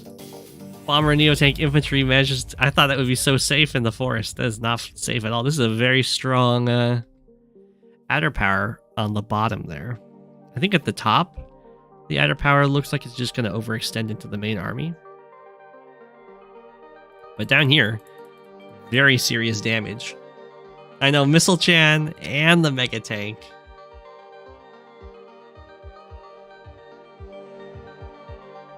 Yeah, Brasmak is really far ahead in army, and it's gonna have no trouble really staying far ahead because everything up here is gonna get wiped out. Look at those Grimm mechs go! Yeah, getting all those kills.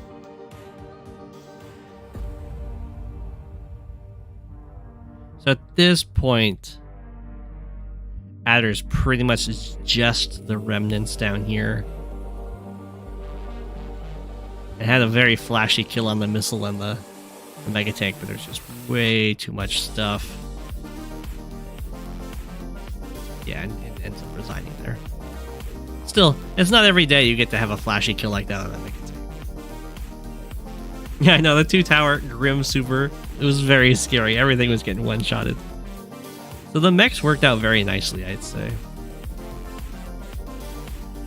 I'm still not super convinced with the land.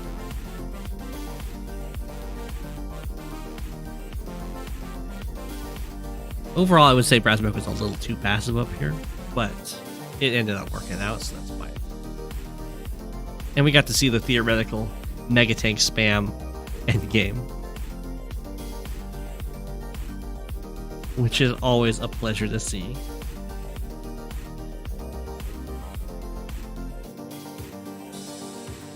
We have Blonkers versus PunisherIceman. The Max Mirror.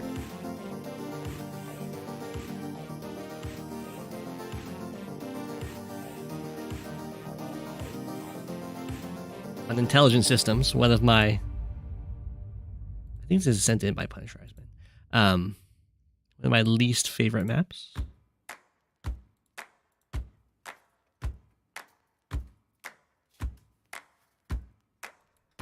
Part of that is I just really don't like base light and fog.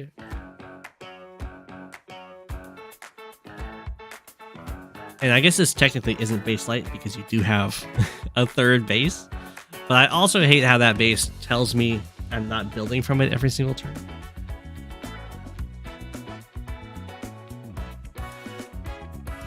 Base light fog haters of the world unite. Yeah.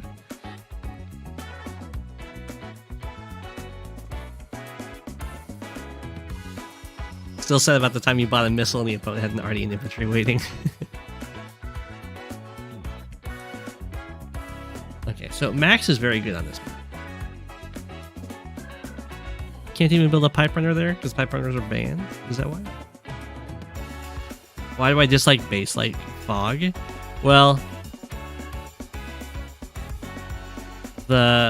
you have to rely on your units to give you vision, and then oftentimes you're going to be using infantry as like your warning signals and stuff.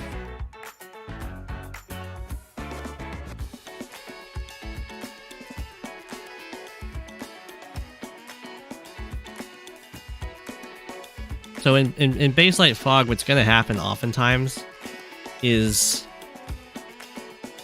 all the infantry are going to die, and then you have a really hard time playing with just vehicles without just stumbling into your opponent. You just don't have enough production to really maintain the fog gameplay.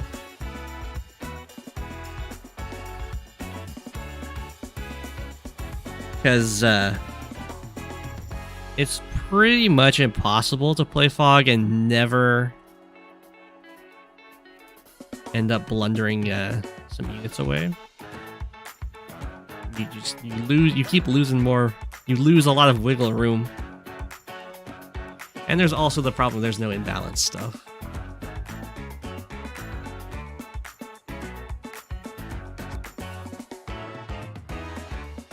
Is it ever worth to break this pipe seam? It is definitely can be worth to break this pipe seam. 1, 2, 3, 4, 5, 6, 7. Bomber for interrupts, or if you have power boosts or move boosts as max, copter interrupt. Save your lab.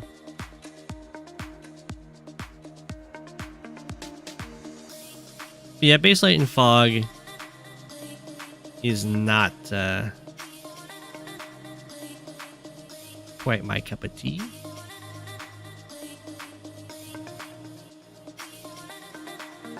One of the things that you do in fog in order to fight is, or I guess one of the things that happens in fog is the escalation of fights. And that's usually started by going for a capture, which relies on having infantry. So like this infantry goes for this capture, this recon hits that infantry, this tank comes in to hit this recon, and then a tank comes in to hit that tank, or like two tanks come in and you just keep committing more and more and more and more and more units each turn. And that can only really happen if you're using your infantry to start it with a capture that you're covering. Because if they come in and just like beat up your vehicles, then you're just kind of losing vehicles.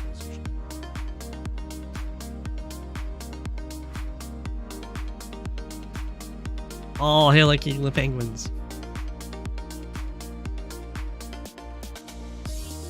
Yeah, if you're not like trying to go up and stop this comm tower or protect your lab, then, I mean, I definitely wouldn't rush break.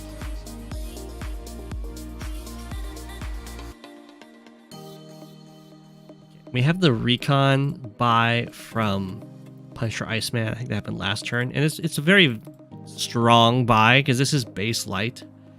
So there's only these two bases and this airport, and you get to see the base and the airport. So every turn,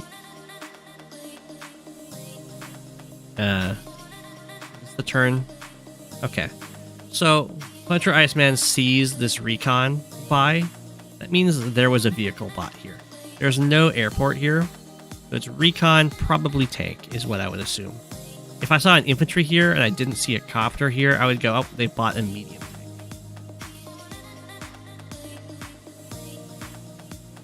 I see recon, light vehicle, heavy vehicle.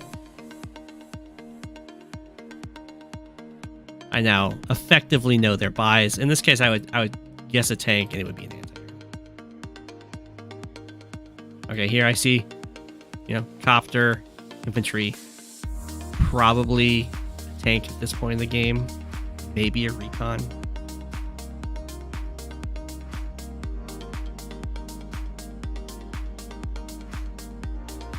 And then you also get to know where the units are.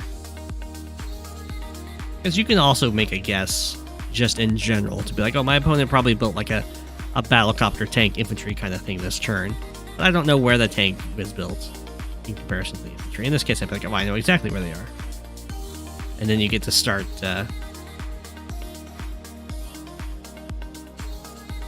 making plans and all that stuff. That's just part of it, just being base light, though, is that getting information on one base is half their entire production, and you can extrapolate from what you see to what they must have been doing from the other base.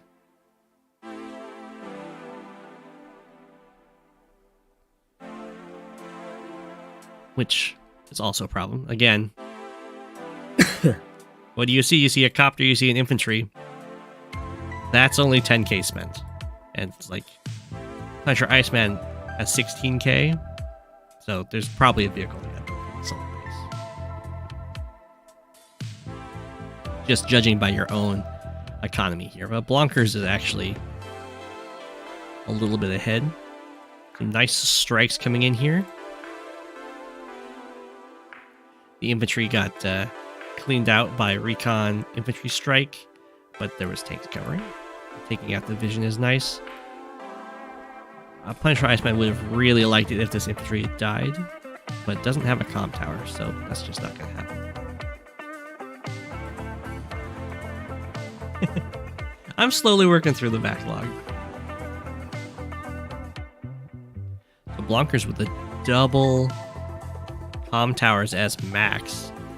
It's pretty nice. I am a little dubious of sending that anti-air forward like that.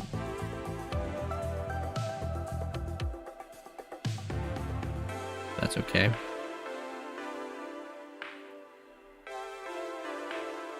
We'll see what PunisherIceman does. PunisherIceman is, of course, completely aware of how many copters there are in the back.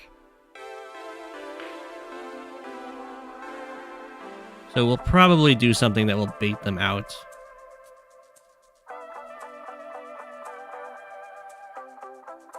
Max force. Copter's gonna hit the copter. I'm not a huge... Okay, well, if the anti-air is gonna hit that copter, then that works out a lot better. What? PunisherIceman deletes the recon to build a missile? I would not do that. It's not detecting it as My Little Pony for the first time. So why is it saying the missile has range 3? Exactly range 3. It should have range 4. That's okay. The problem with doing this is that, for one, you just sacrifice 4k, by deleting the recon. But the missile also costs 12k, and a copter only costs 9k. So, even though you, like, kill a copter, it's not going to end up being worth it. Unless you're, I guess if you're putting enough pressure on the airport, then it does matter enough.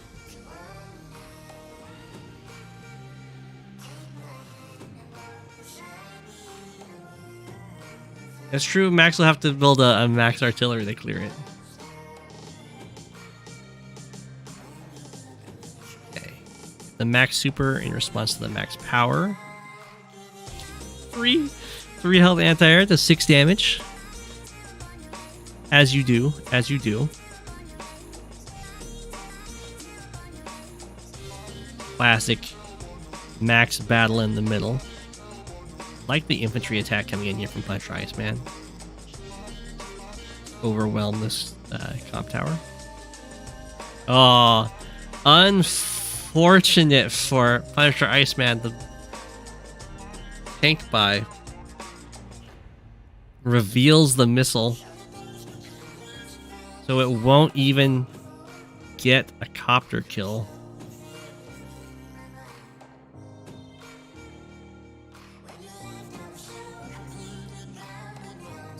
But I like the, I still like this attack down here. I think this is going to work out pretty well. And overall, the fight in the middle looks like it turned out pretty even. And here we go, we have the max artillery coming to take out the missile. All the missile can do is sit and watch as the max artillery approaches. This is very nice. I would send an anti-air over here, though, rather than another recon.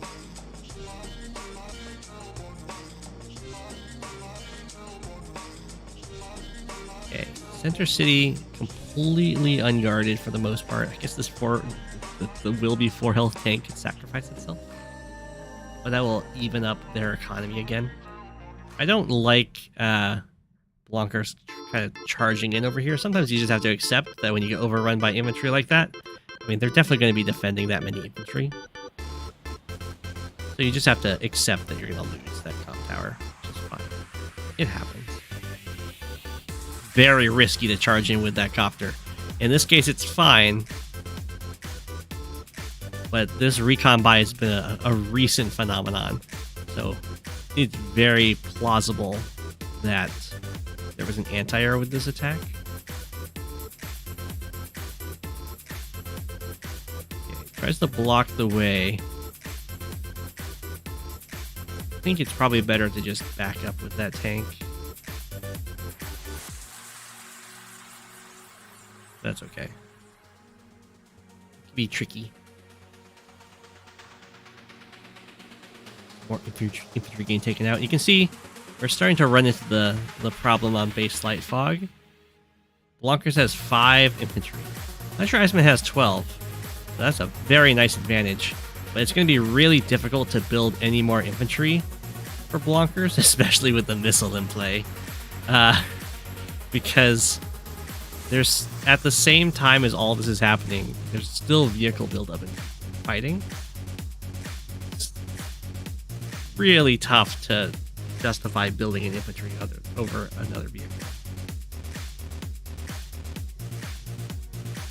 Hello.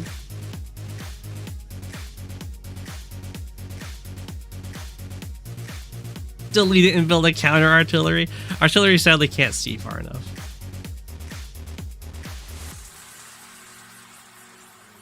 Okay, when you're down to so few infantry, do not send them forward like this. You need them for captures. You're just gonna have to accept that you can't do that kind of stuff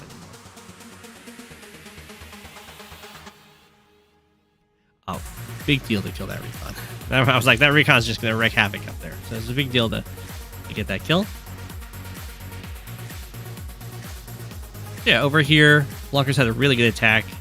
Killed off this anti-air. Get the easy kill in the 4 health tank, and they get the hit from the city. And then this is getting close to where you'd like to have the pipe seam gone, but still fine. Copter gets taken out. Yeah, the infantry get hit. Okay, survives at 1. There's still no anti-air over here, which is kind of weird to me.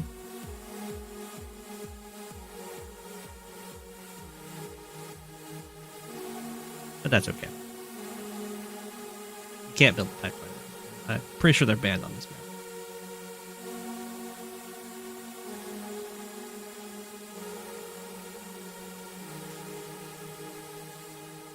So we have max force from Blonkers. I don't know if the missile's going to survive this turn. It might.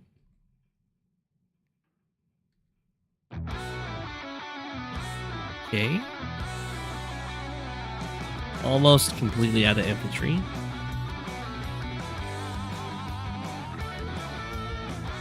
The missile survives at 1. No more infantry are built. Blonkers still has 5. 2 of them are critically injured, though.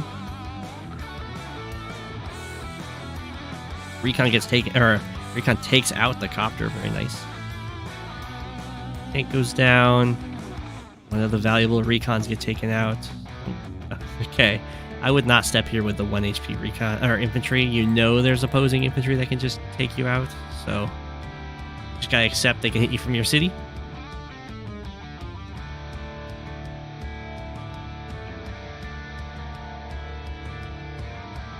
Okay, missile has been eliminated. Medium tank shows itself. Very nice.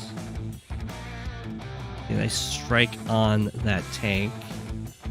Blonkers should be aware that there's quite a few copters on the field over here. I guess there's just the one. Not quite. But there's the anti that came along, so definitely aware. There we go. Start building more infantry.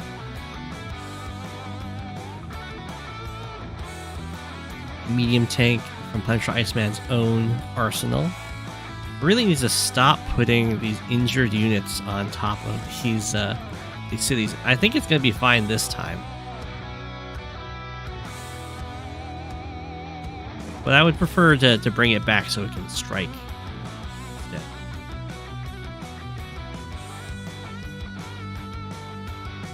Does PunisherIceman have the guts, the stones, to build a second missile?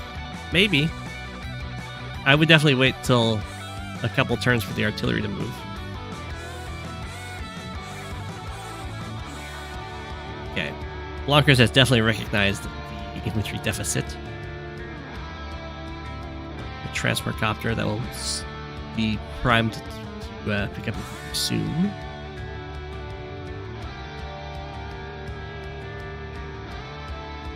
I'm not quite sure why so much stuff has moved quite into the top right here. PunisherIceman is trying to insist on this overloading the defenders kind of approach here.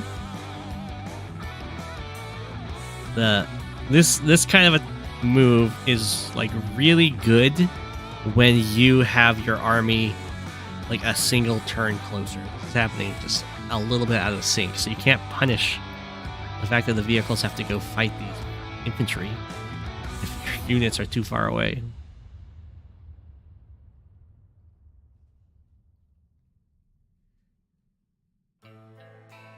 Okay.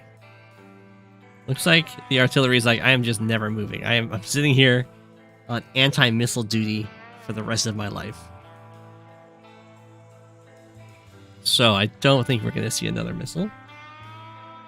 Or I mean, we might see another missile because PunisherIceman doesn't know this, but I don't think we're going to see another successful missile in deterring much because it's just going to get shot immediately.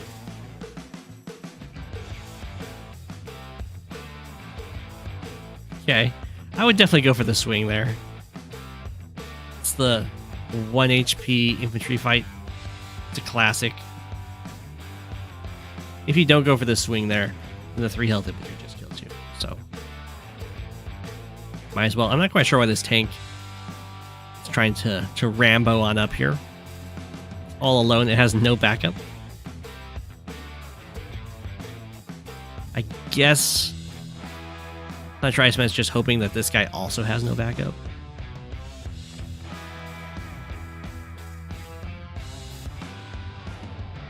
Unfortunately for him, very much not the case. Okay. Yeah. In base light, this is basically what you have to do. You either have to go like copter, vehicle, infantry, or you have to go big vehicle, infantry. Just not so much for the big vehicle, but to have the infantry. Missile didn't even give a charge.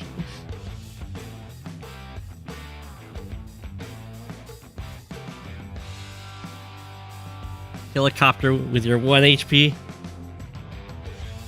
And your 1 HP was defending. Almost walked the infantry back to the HQ for the rest of the game.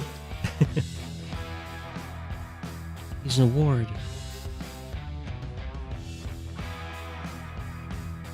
Okay. Striking forward here. I was gonna say, you should know that the anti-air is there. PunisherIceman doing okay. Now the 6 infantry, 2 of which are at 1 HP. Not where you want to be. The Blonkers, max super. Run on in here, snipe some copters. Looks like the other copter got trapped, which is very unfortunate. That... I see. It was done during PunisherIceman's normal power, so no charge was built. But definitely extended a little far with that super, I would say. Wow. Max tank doesn't get the kill on the 1 HP infantry. That's pretty rare. Yeah, just kill the anti-air. Take out the trapped copter. Start going for some properties. Sure.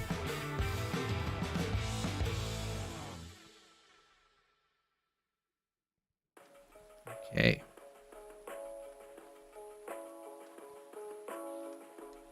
Low HP fights. It's a nice attack and pick off there with that infantry. This T-copter is paying dividends.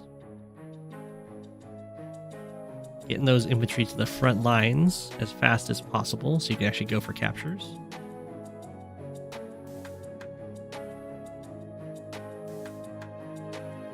PunisherIceman's cleaned up a little bit here. The if you're max and you want to kill off a black boat like this, usually you just use copters. Because most COs will just use an artillery. Wait, why is this black boat? Oh no, the black boat left the lab.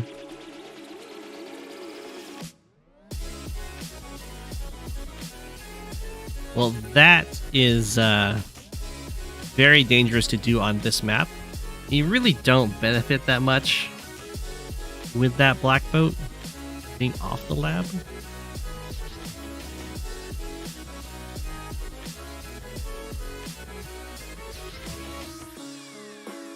Definitely worth it at this stage in the game to use your recon to beat up on infantry.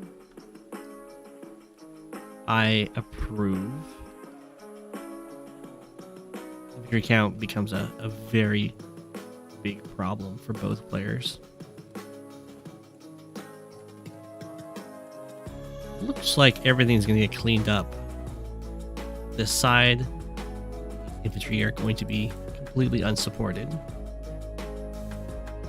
which is not ideal when they're such a valuable little resource.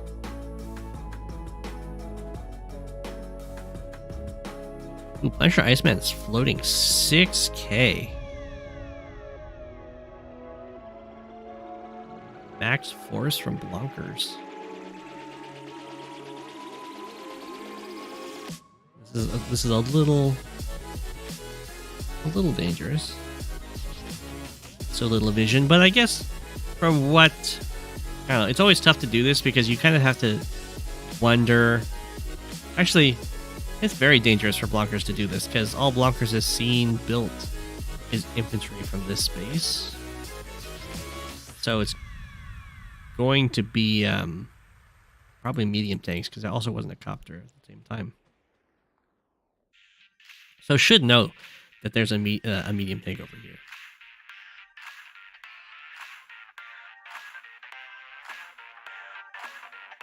No powers used. No powers needed. Went for a join cap, so it's going to go down in infantry cap again.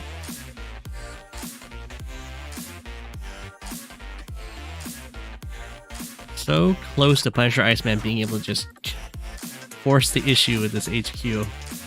It's currently trying to get these units to leave. Hide the infantry and the attacking force. Maybe these guys will go over here. Oh, copter spotted this infantry though. So no luck. Although that's out of range of PunisherIceman's vision. So PunisherIceman does not know that Blonkers knows. It looks like he's just going to go with a full retreat rather than trying to do some sneaky attack. Take out the recon. Recons also become very sparse in base light. They're just like one step above infantry.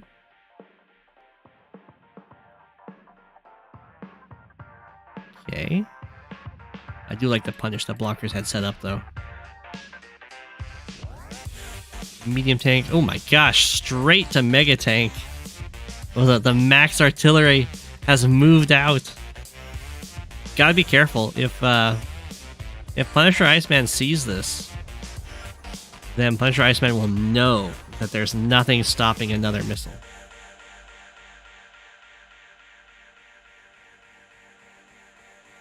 Although, if you can constantly trade 12k for 6k. Yeah, the mega tank.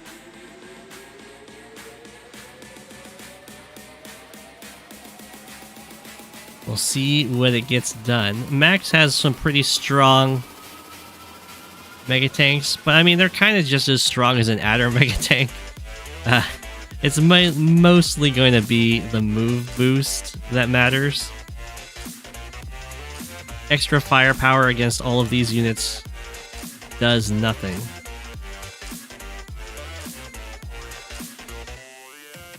You're gonna have to be really careful with it. If PunisherIceman has been like preserving some low HP vehicles and has 3 medium tanks, then that mega tank can just die while taking out like 3 2L recons or something, and then the triple mega tanks or medium tanks just come in as a hit squad, take it out. Looks like Blonkers is very much aware of the weakness of that lab. And has moved everything over here. So for the most part, it looks like we've got 2 players with the majority of their forces kind of colliding in the same spot. And Blonkers is going in. Ooh, the city was open. Okay, we have a mega tank on the city. So that's probably fine. Then we have chained medium tanks. I missed it. Did PunisherIceman see the missile? PunisherIceman 1, 2, 3, 4, 5 did see the missile. Or the artillery. So missiles got bought. Nice. Missile is back. Yeah, the arty probably should never have been moved away.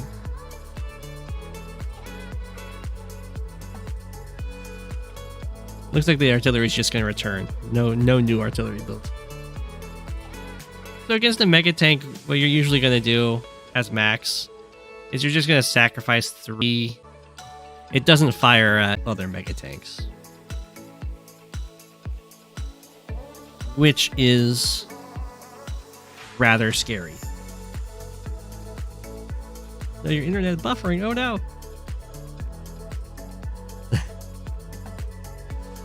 Oh no, is it my internet? It says there's no problem. Yeah, it says it's fine. Oh no. It disconnected for a second. It's okay, we're back. So yeah, you would sacrifice some low health vehicles like the injured anti-air to drain the ammo, and then you just take it out with the medium tanks. You can also harass it down with battlecopters, and you can also get a mega tank of your own. A max mega tank with super can one-shot an opposing mega tank on like a road, which is part of why Max is so good against Andy in high funds, because every unit can get one-shotted.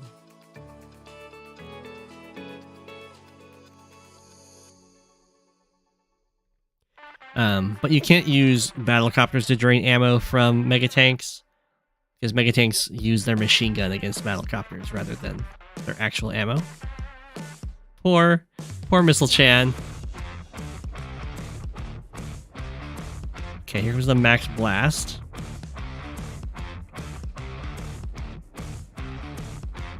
Looks like we might be just surrounding the mega tank with infantry in this case. That's a pretty strong attack there. Got a lot of copters in the back though, and none of these anti-airs are really in range. Ooh. The tank survived. That's a pretty big deal.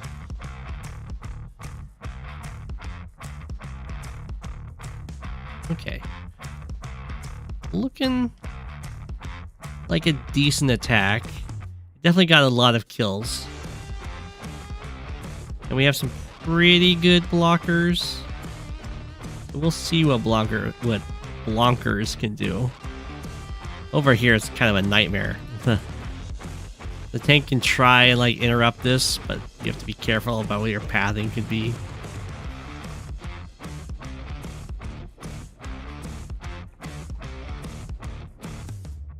Okay. Alright, it's looking like Blonkers is just not going to have enough units left over to have a very good counterattack here. So now this mega tank is on the planes now. It has 2 ammo. 1, 2, 3, 4, 5, 6. So it's probably going to get taken out.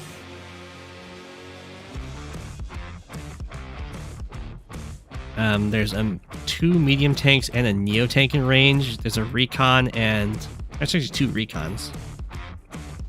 There's also triple anti-air. You only need 2 of them. So we'll see how PunisherIceman does it, but this is effectively a dead mega tank right now. Looks like not going to be using an anti-air to drain the ammo. Oh, never mind. Looks like he's just going to try and surround it. Sure. You can also do that, and then as long as you can kill off everything that can free it, then that's fine. But yeah, that was... Could have just killed that with, like, sacrifice this 9 health anti-air, sacrifice 1 recon, and then go medium, neo, and it just dies. At this point, it looks like not much that Blonkers can do. Just getting overwhelmed by the sheer number of units. The missiles... I would say the missiles were mostly a waste of money, but they did stop copter production for a while, so it's not all bad. Mega should have been on the lab. GG. GG. That was a pretty brutal battle. And you can see at the end here, Blonkers has a single infantry.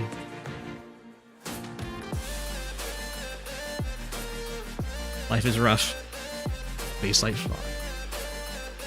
Probably get one more replay in here.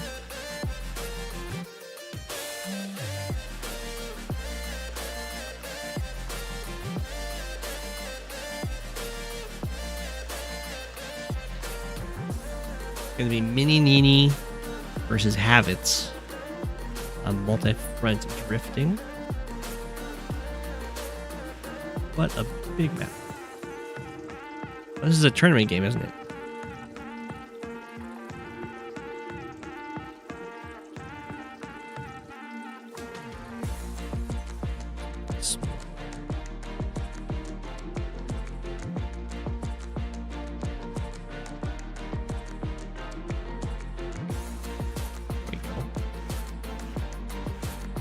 Live like that. I switched to Scary Go7 for a second there, yeah. That's because I pressed V. And this is the Despair Go7. No! Scary Go7. Be this one? So we are just formal bowtie Go7.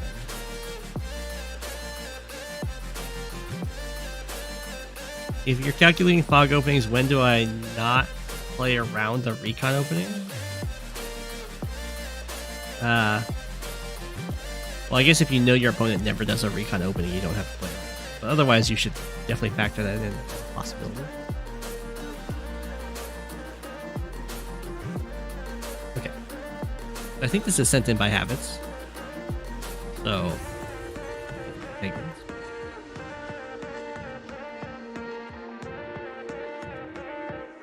Such is my power. And I guess I'll have them face this way. No, I should have them face like this. As is.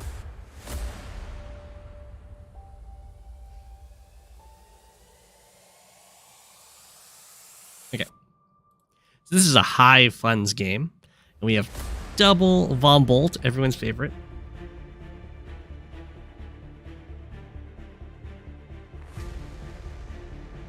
We'll see how this plays out. Whoa.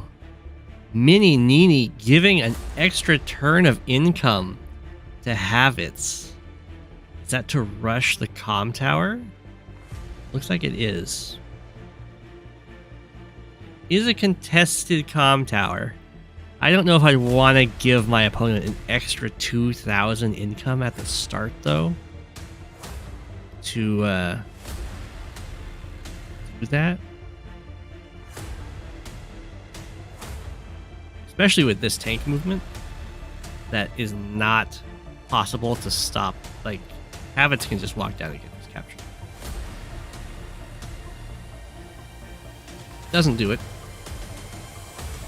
but totally could.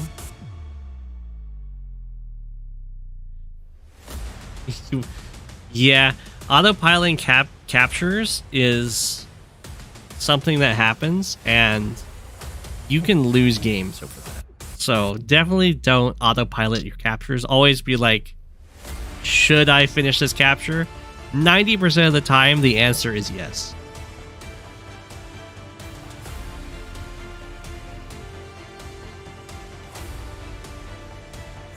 You can see now, MiniNini is in place to interrupt the comm tower. Oh my gosh, oh my gosh, the punishment. Oh no. Oh no. Immediately rocket by. That comm tower is not getting captured. Oh my gosh. Havits, no. Immediate punish.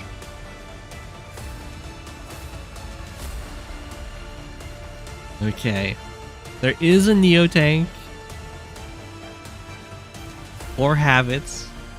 There is a hope.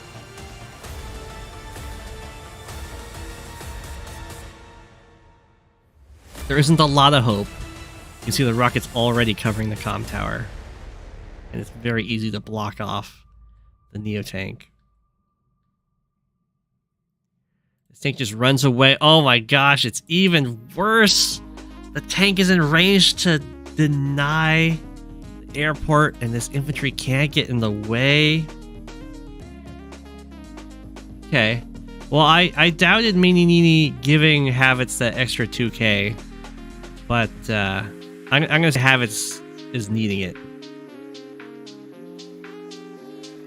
Although I really like Havits' presence right here, getting these cities nice and early.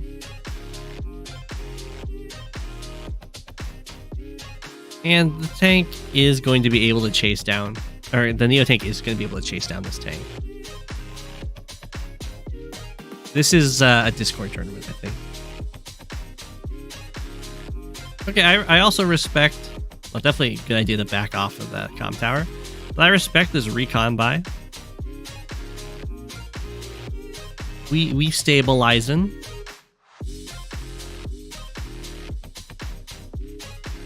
And all of this is coming at quite the cost for MiniNini in terms of income. Like, these properties have been captured, so very far behind in income. The tank decided not to go for the interrupt on this airport. It was probably worth it. Well, maybe not. It probably knocks it down to 5, so in that case, it's not so much. Ooh, I like this. Is a very good move. Out of all of this coverage, huge mistake on MiniNini's part to put that infantry there without being covered by the rocket or this medium tank. And there's definitely a lack of infantry towards this middle part, so that's probably shutting this capture down for like 4 more turns.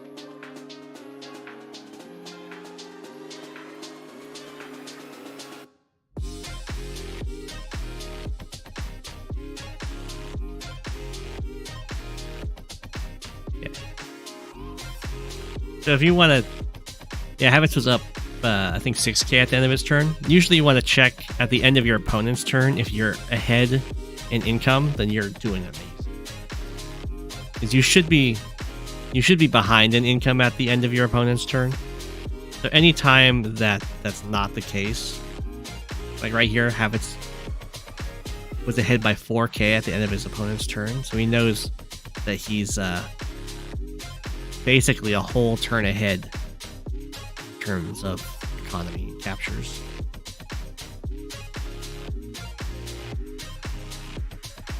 The tank ran away. It decided not to disrupt the capture. The Neo tank would have chased it down and killed it.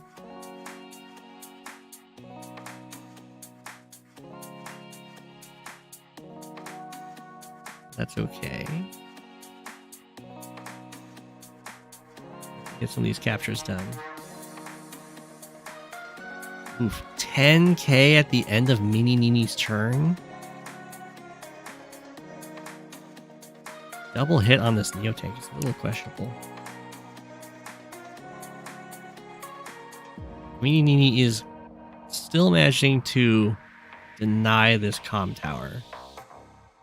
But it's certainly at a heavy cost. Way too many infantry to pick off. In high funds is almost like playing Baselight Fog, in that your infantry count is really hard to recuperate once it's gone. You have so much money that you only have like 3 bases in the airport to spend it on, and your opponent, if they manage to sustain a good infantry count, can just pump out more and more vehicles, and you have to answer that. So you just like never have a chance of building more infantry. And then at the same time, infantry just die in like 1 hit to all of these really expensive units. So you can't just have your infantry getting picked off like this. Otherwise, you run into these situations where you're down. There's like 4k at the end of MiniNini's turn, and then 10k, and now 8k. You just can't really recuperate from that. And here, Havits is just gonna take this comm tower. Oh no, that's the one thing MiniNini had.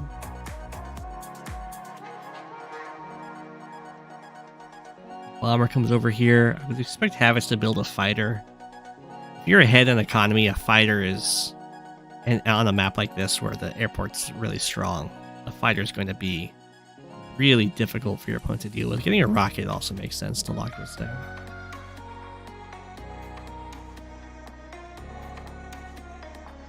But no fighter, just another battlecopter is fine. MiniNini's the one that goes for the fighter. In this case, to try and fend off that bomber. Okay. Here the comm towers situation has now swapped.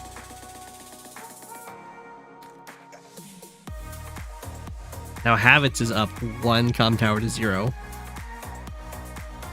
While still being very far ahead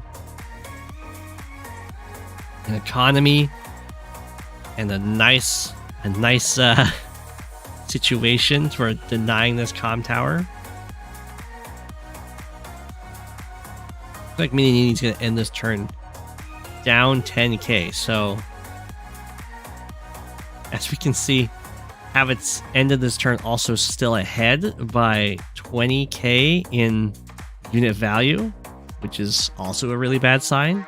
Basically, at the end of their turn, you want to be ahead by half a turn in unit value. So right now, Havitz is ahead of MiniNini by half a turn in unit value, which is effectively means Havitz got like a free turn value of purchases.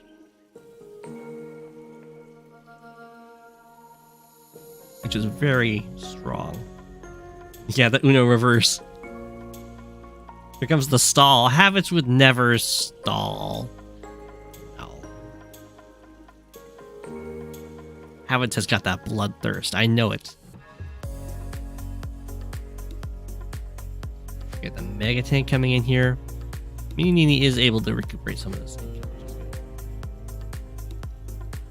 Neo Tank gets beat up a bit, but it does survive, and this is covered. Oh no. So what's happening here is I think MiniNini is trying to build a magnet. But the problem with this magnet is that it's like the majority of MiniNini's forces.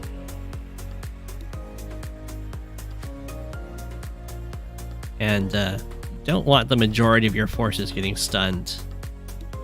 Even if they get stunned in the back. I mean, it's a lot better when they get stunned to the back than if they get stunned at the front. But it's still really bad. Like in this case, I imagine the magnet's right here with double Mega Tank, and that's not the majority of Havitz's forces. This is the majority of Havitz's forces, so this is totally fine to get stunned. Yeah.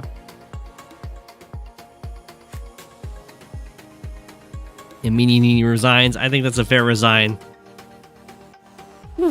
That was a rough start for Havitz. I kind of liked MiniNini's beginning, but then Havitz just picked off way too many infantry for MiniNini to really keep in that game there.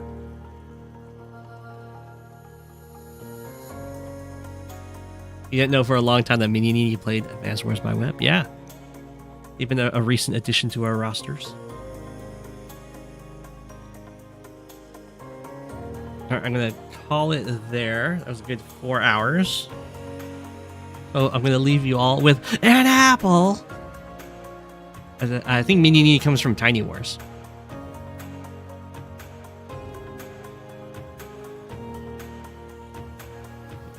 Have a good night, everyone, and enjoy your apple. Rah!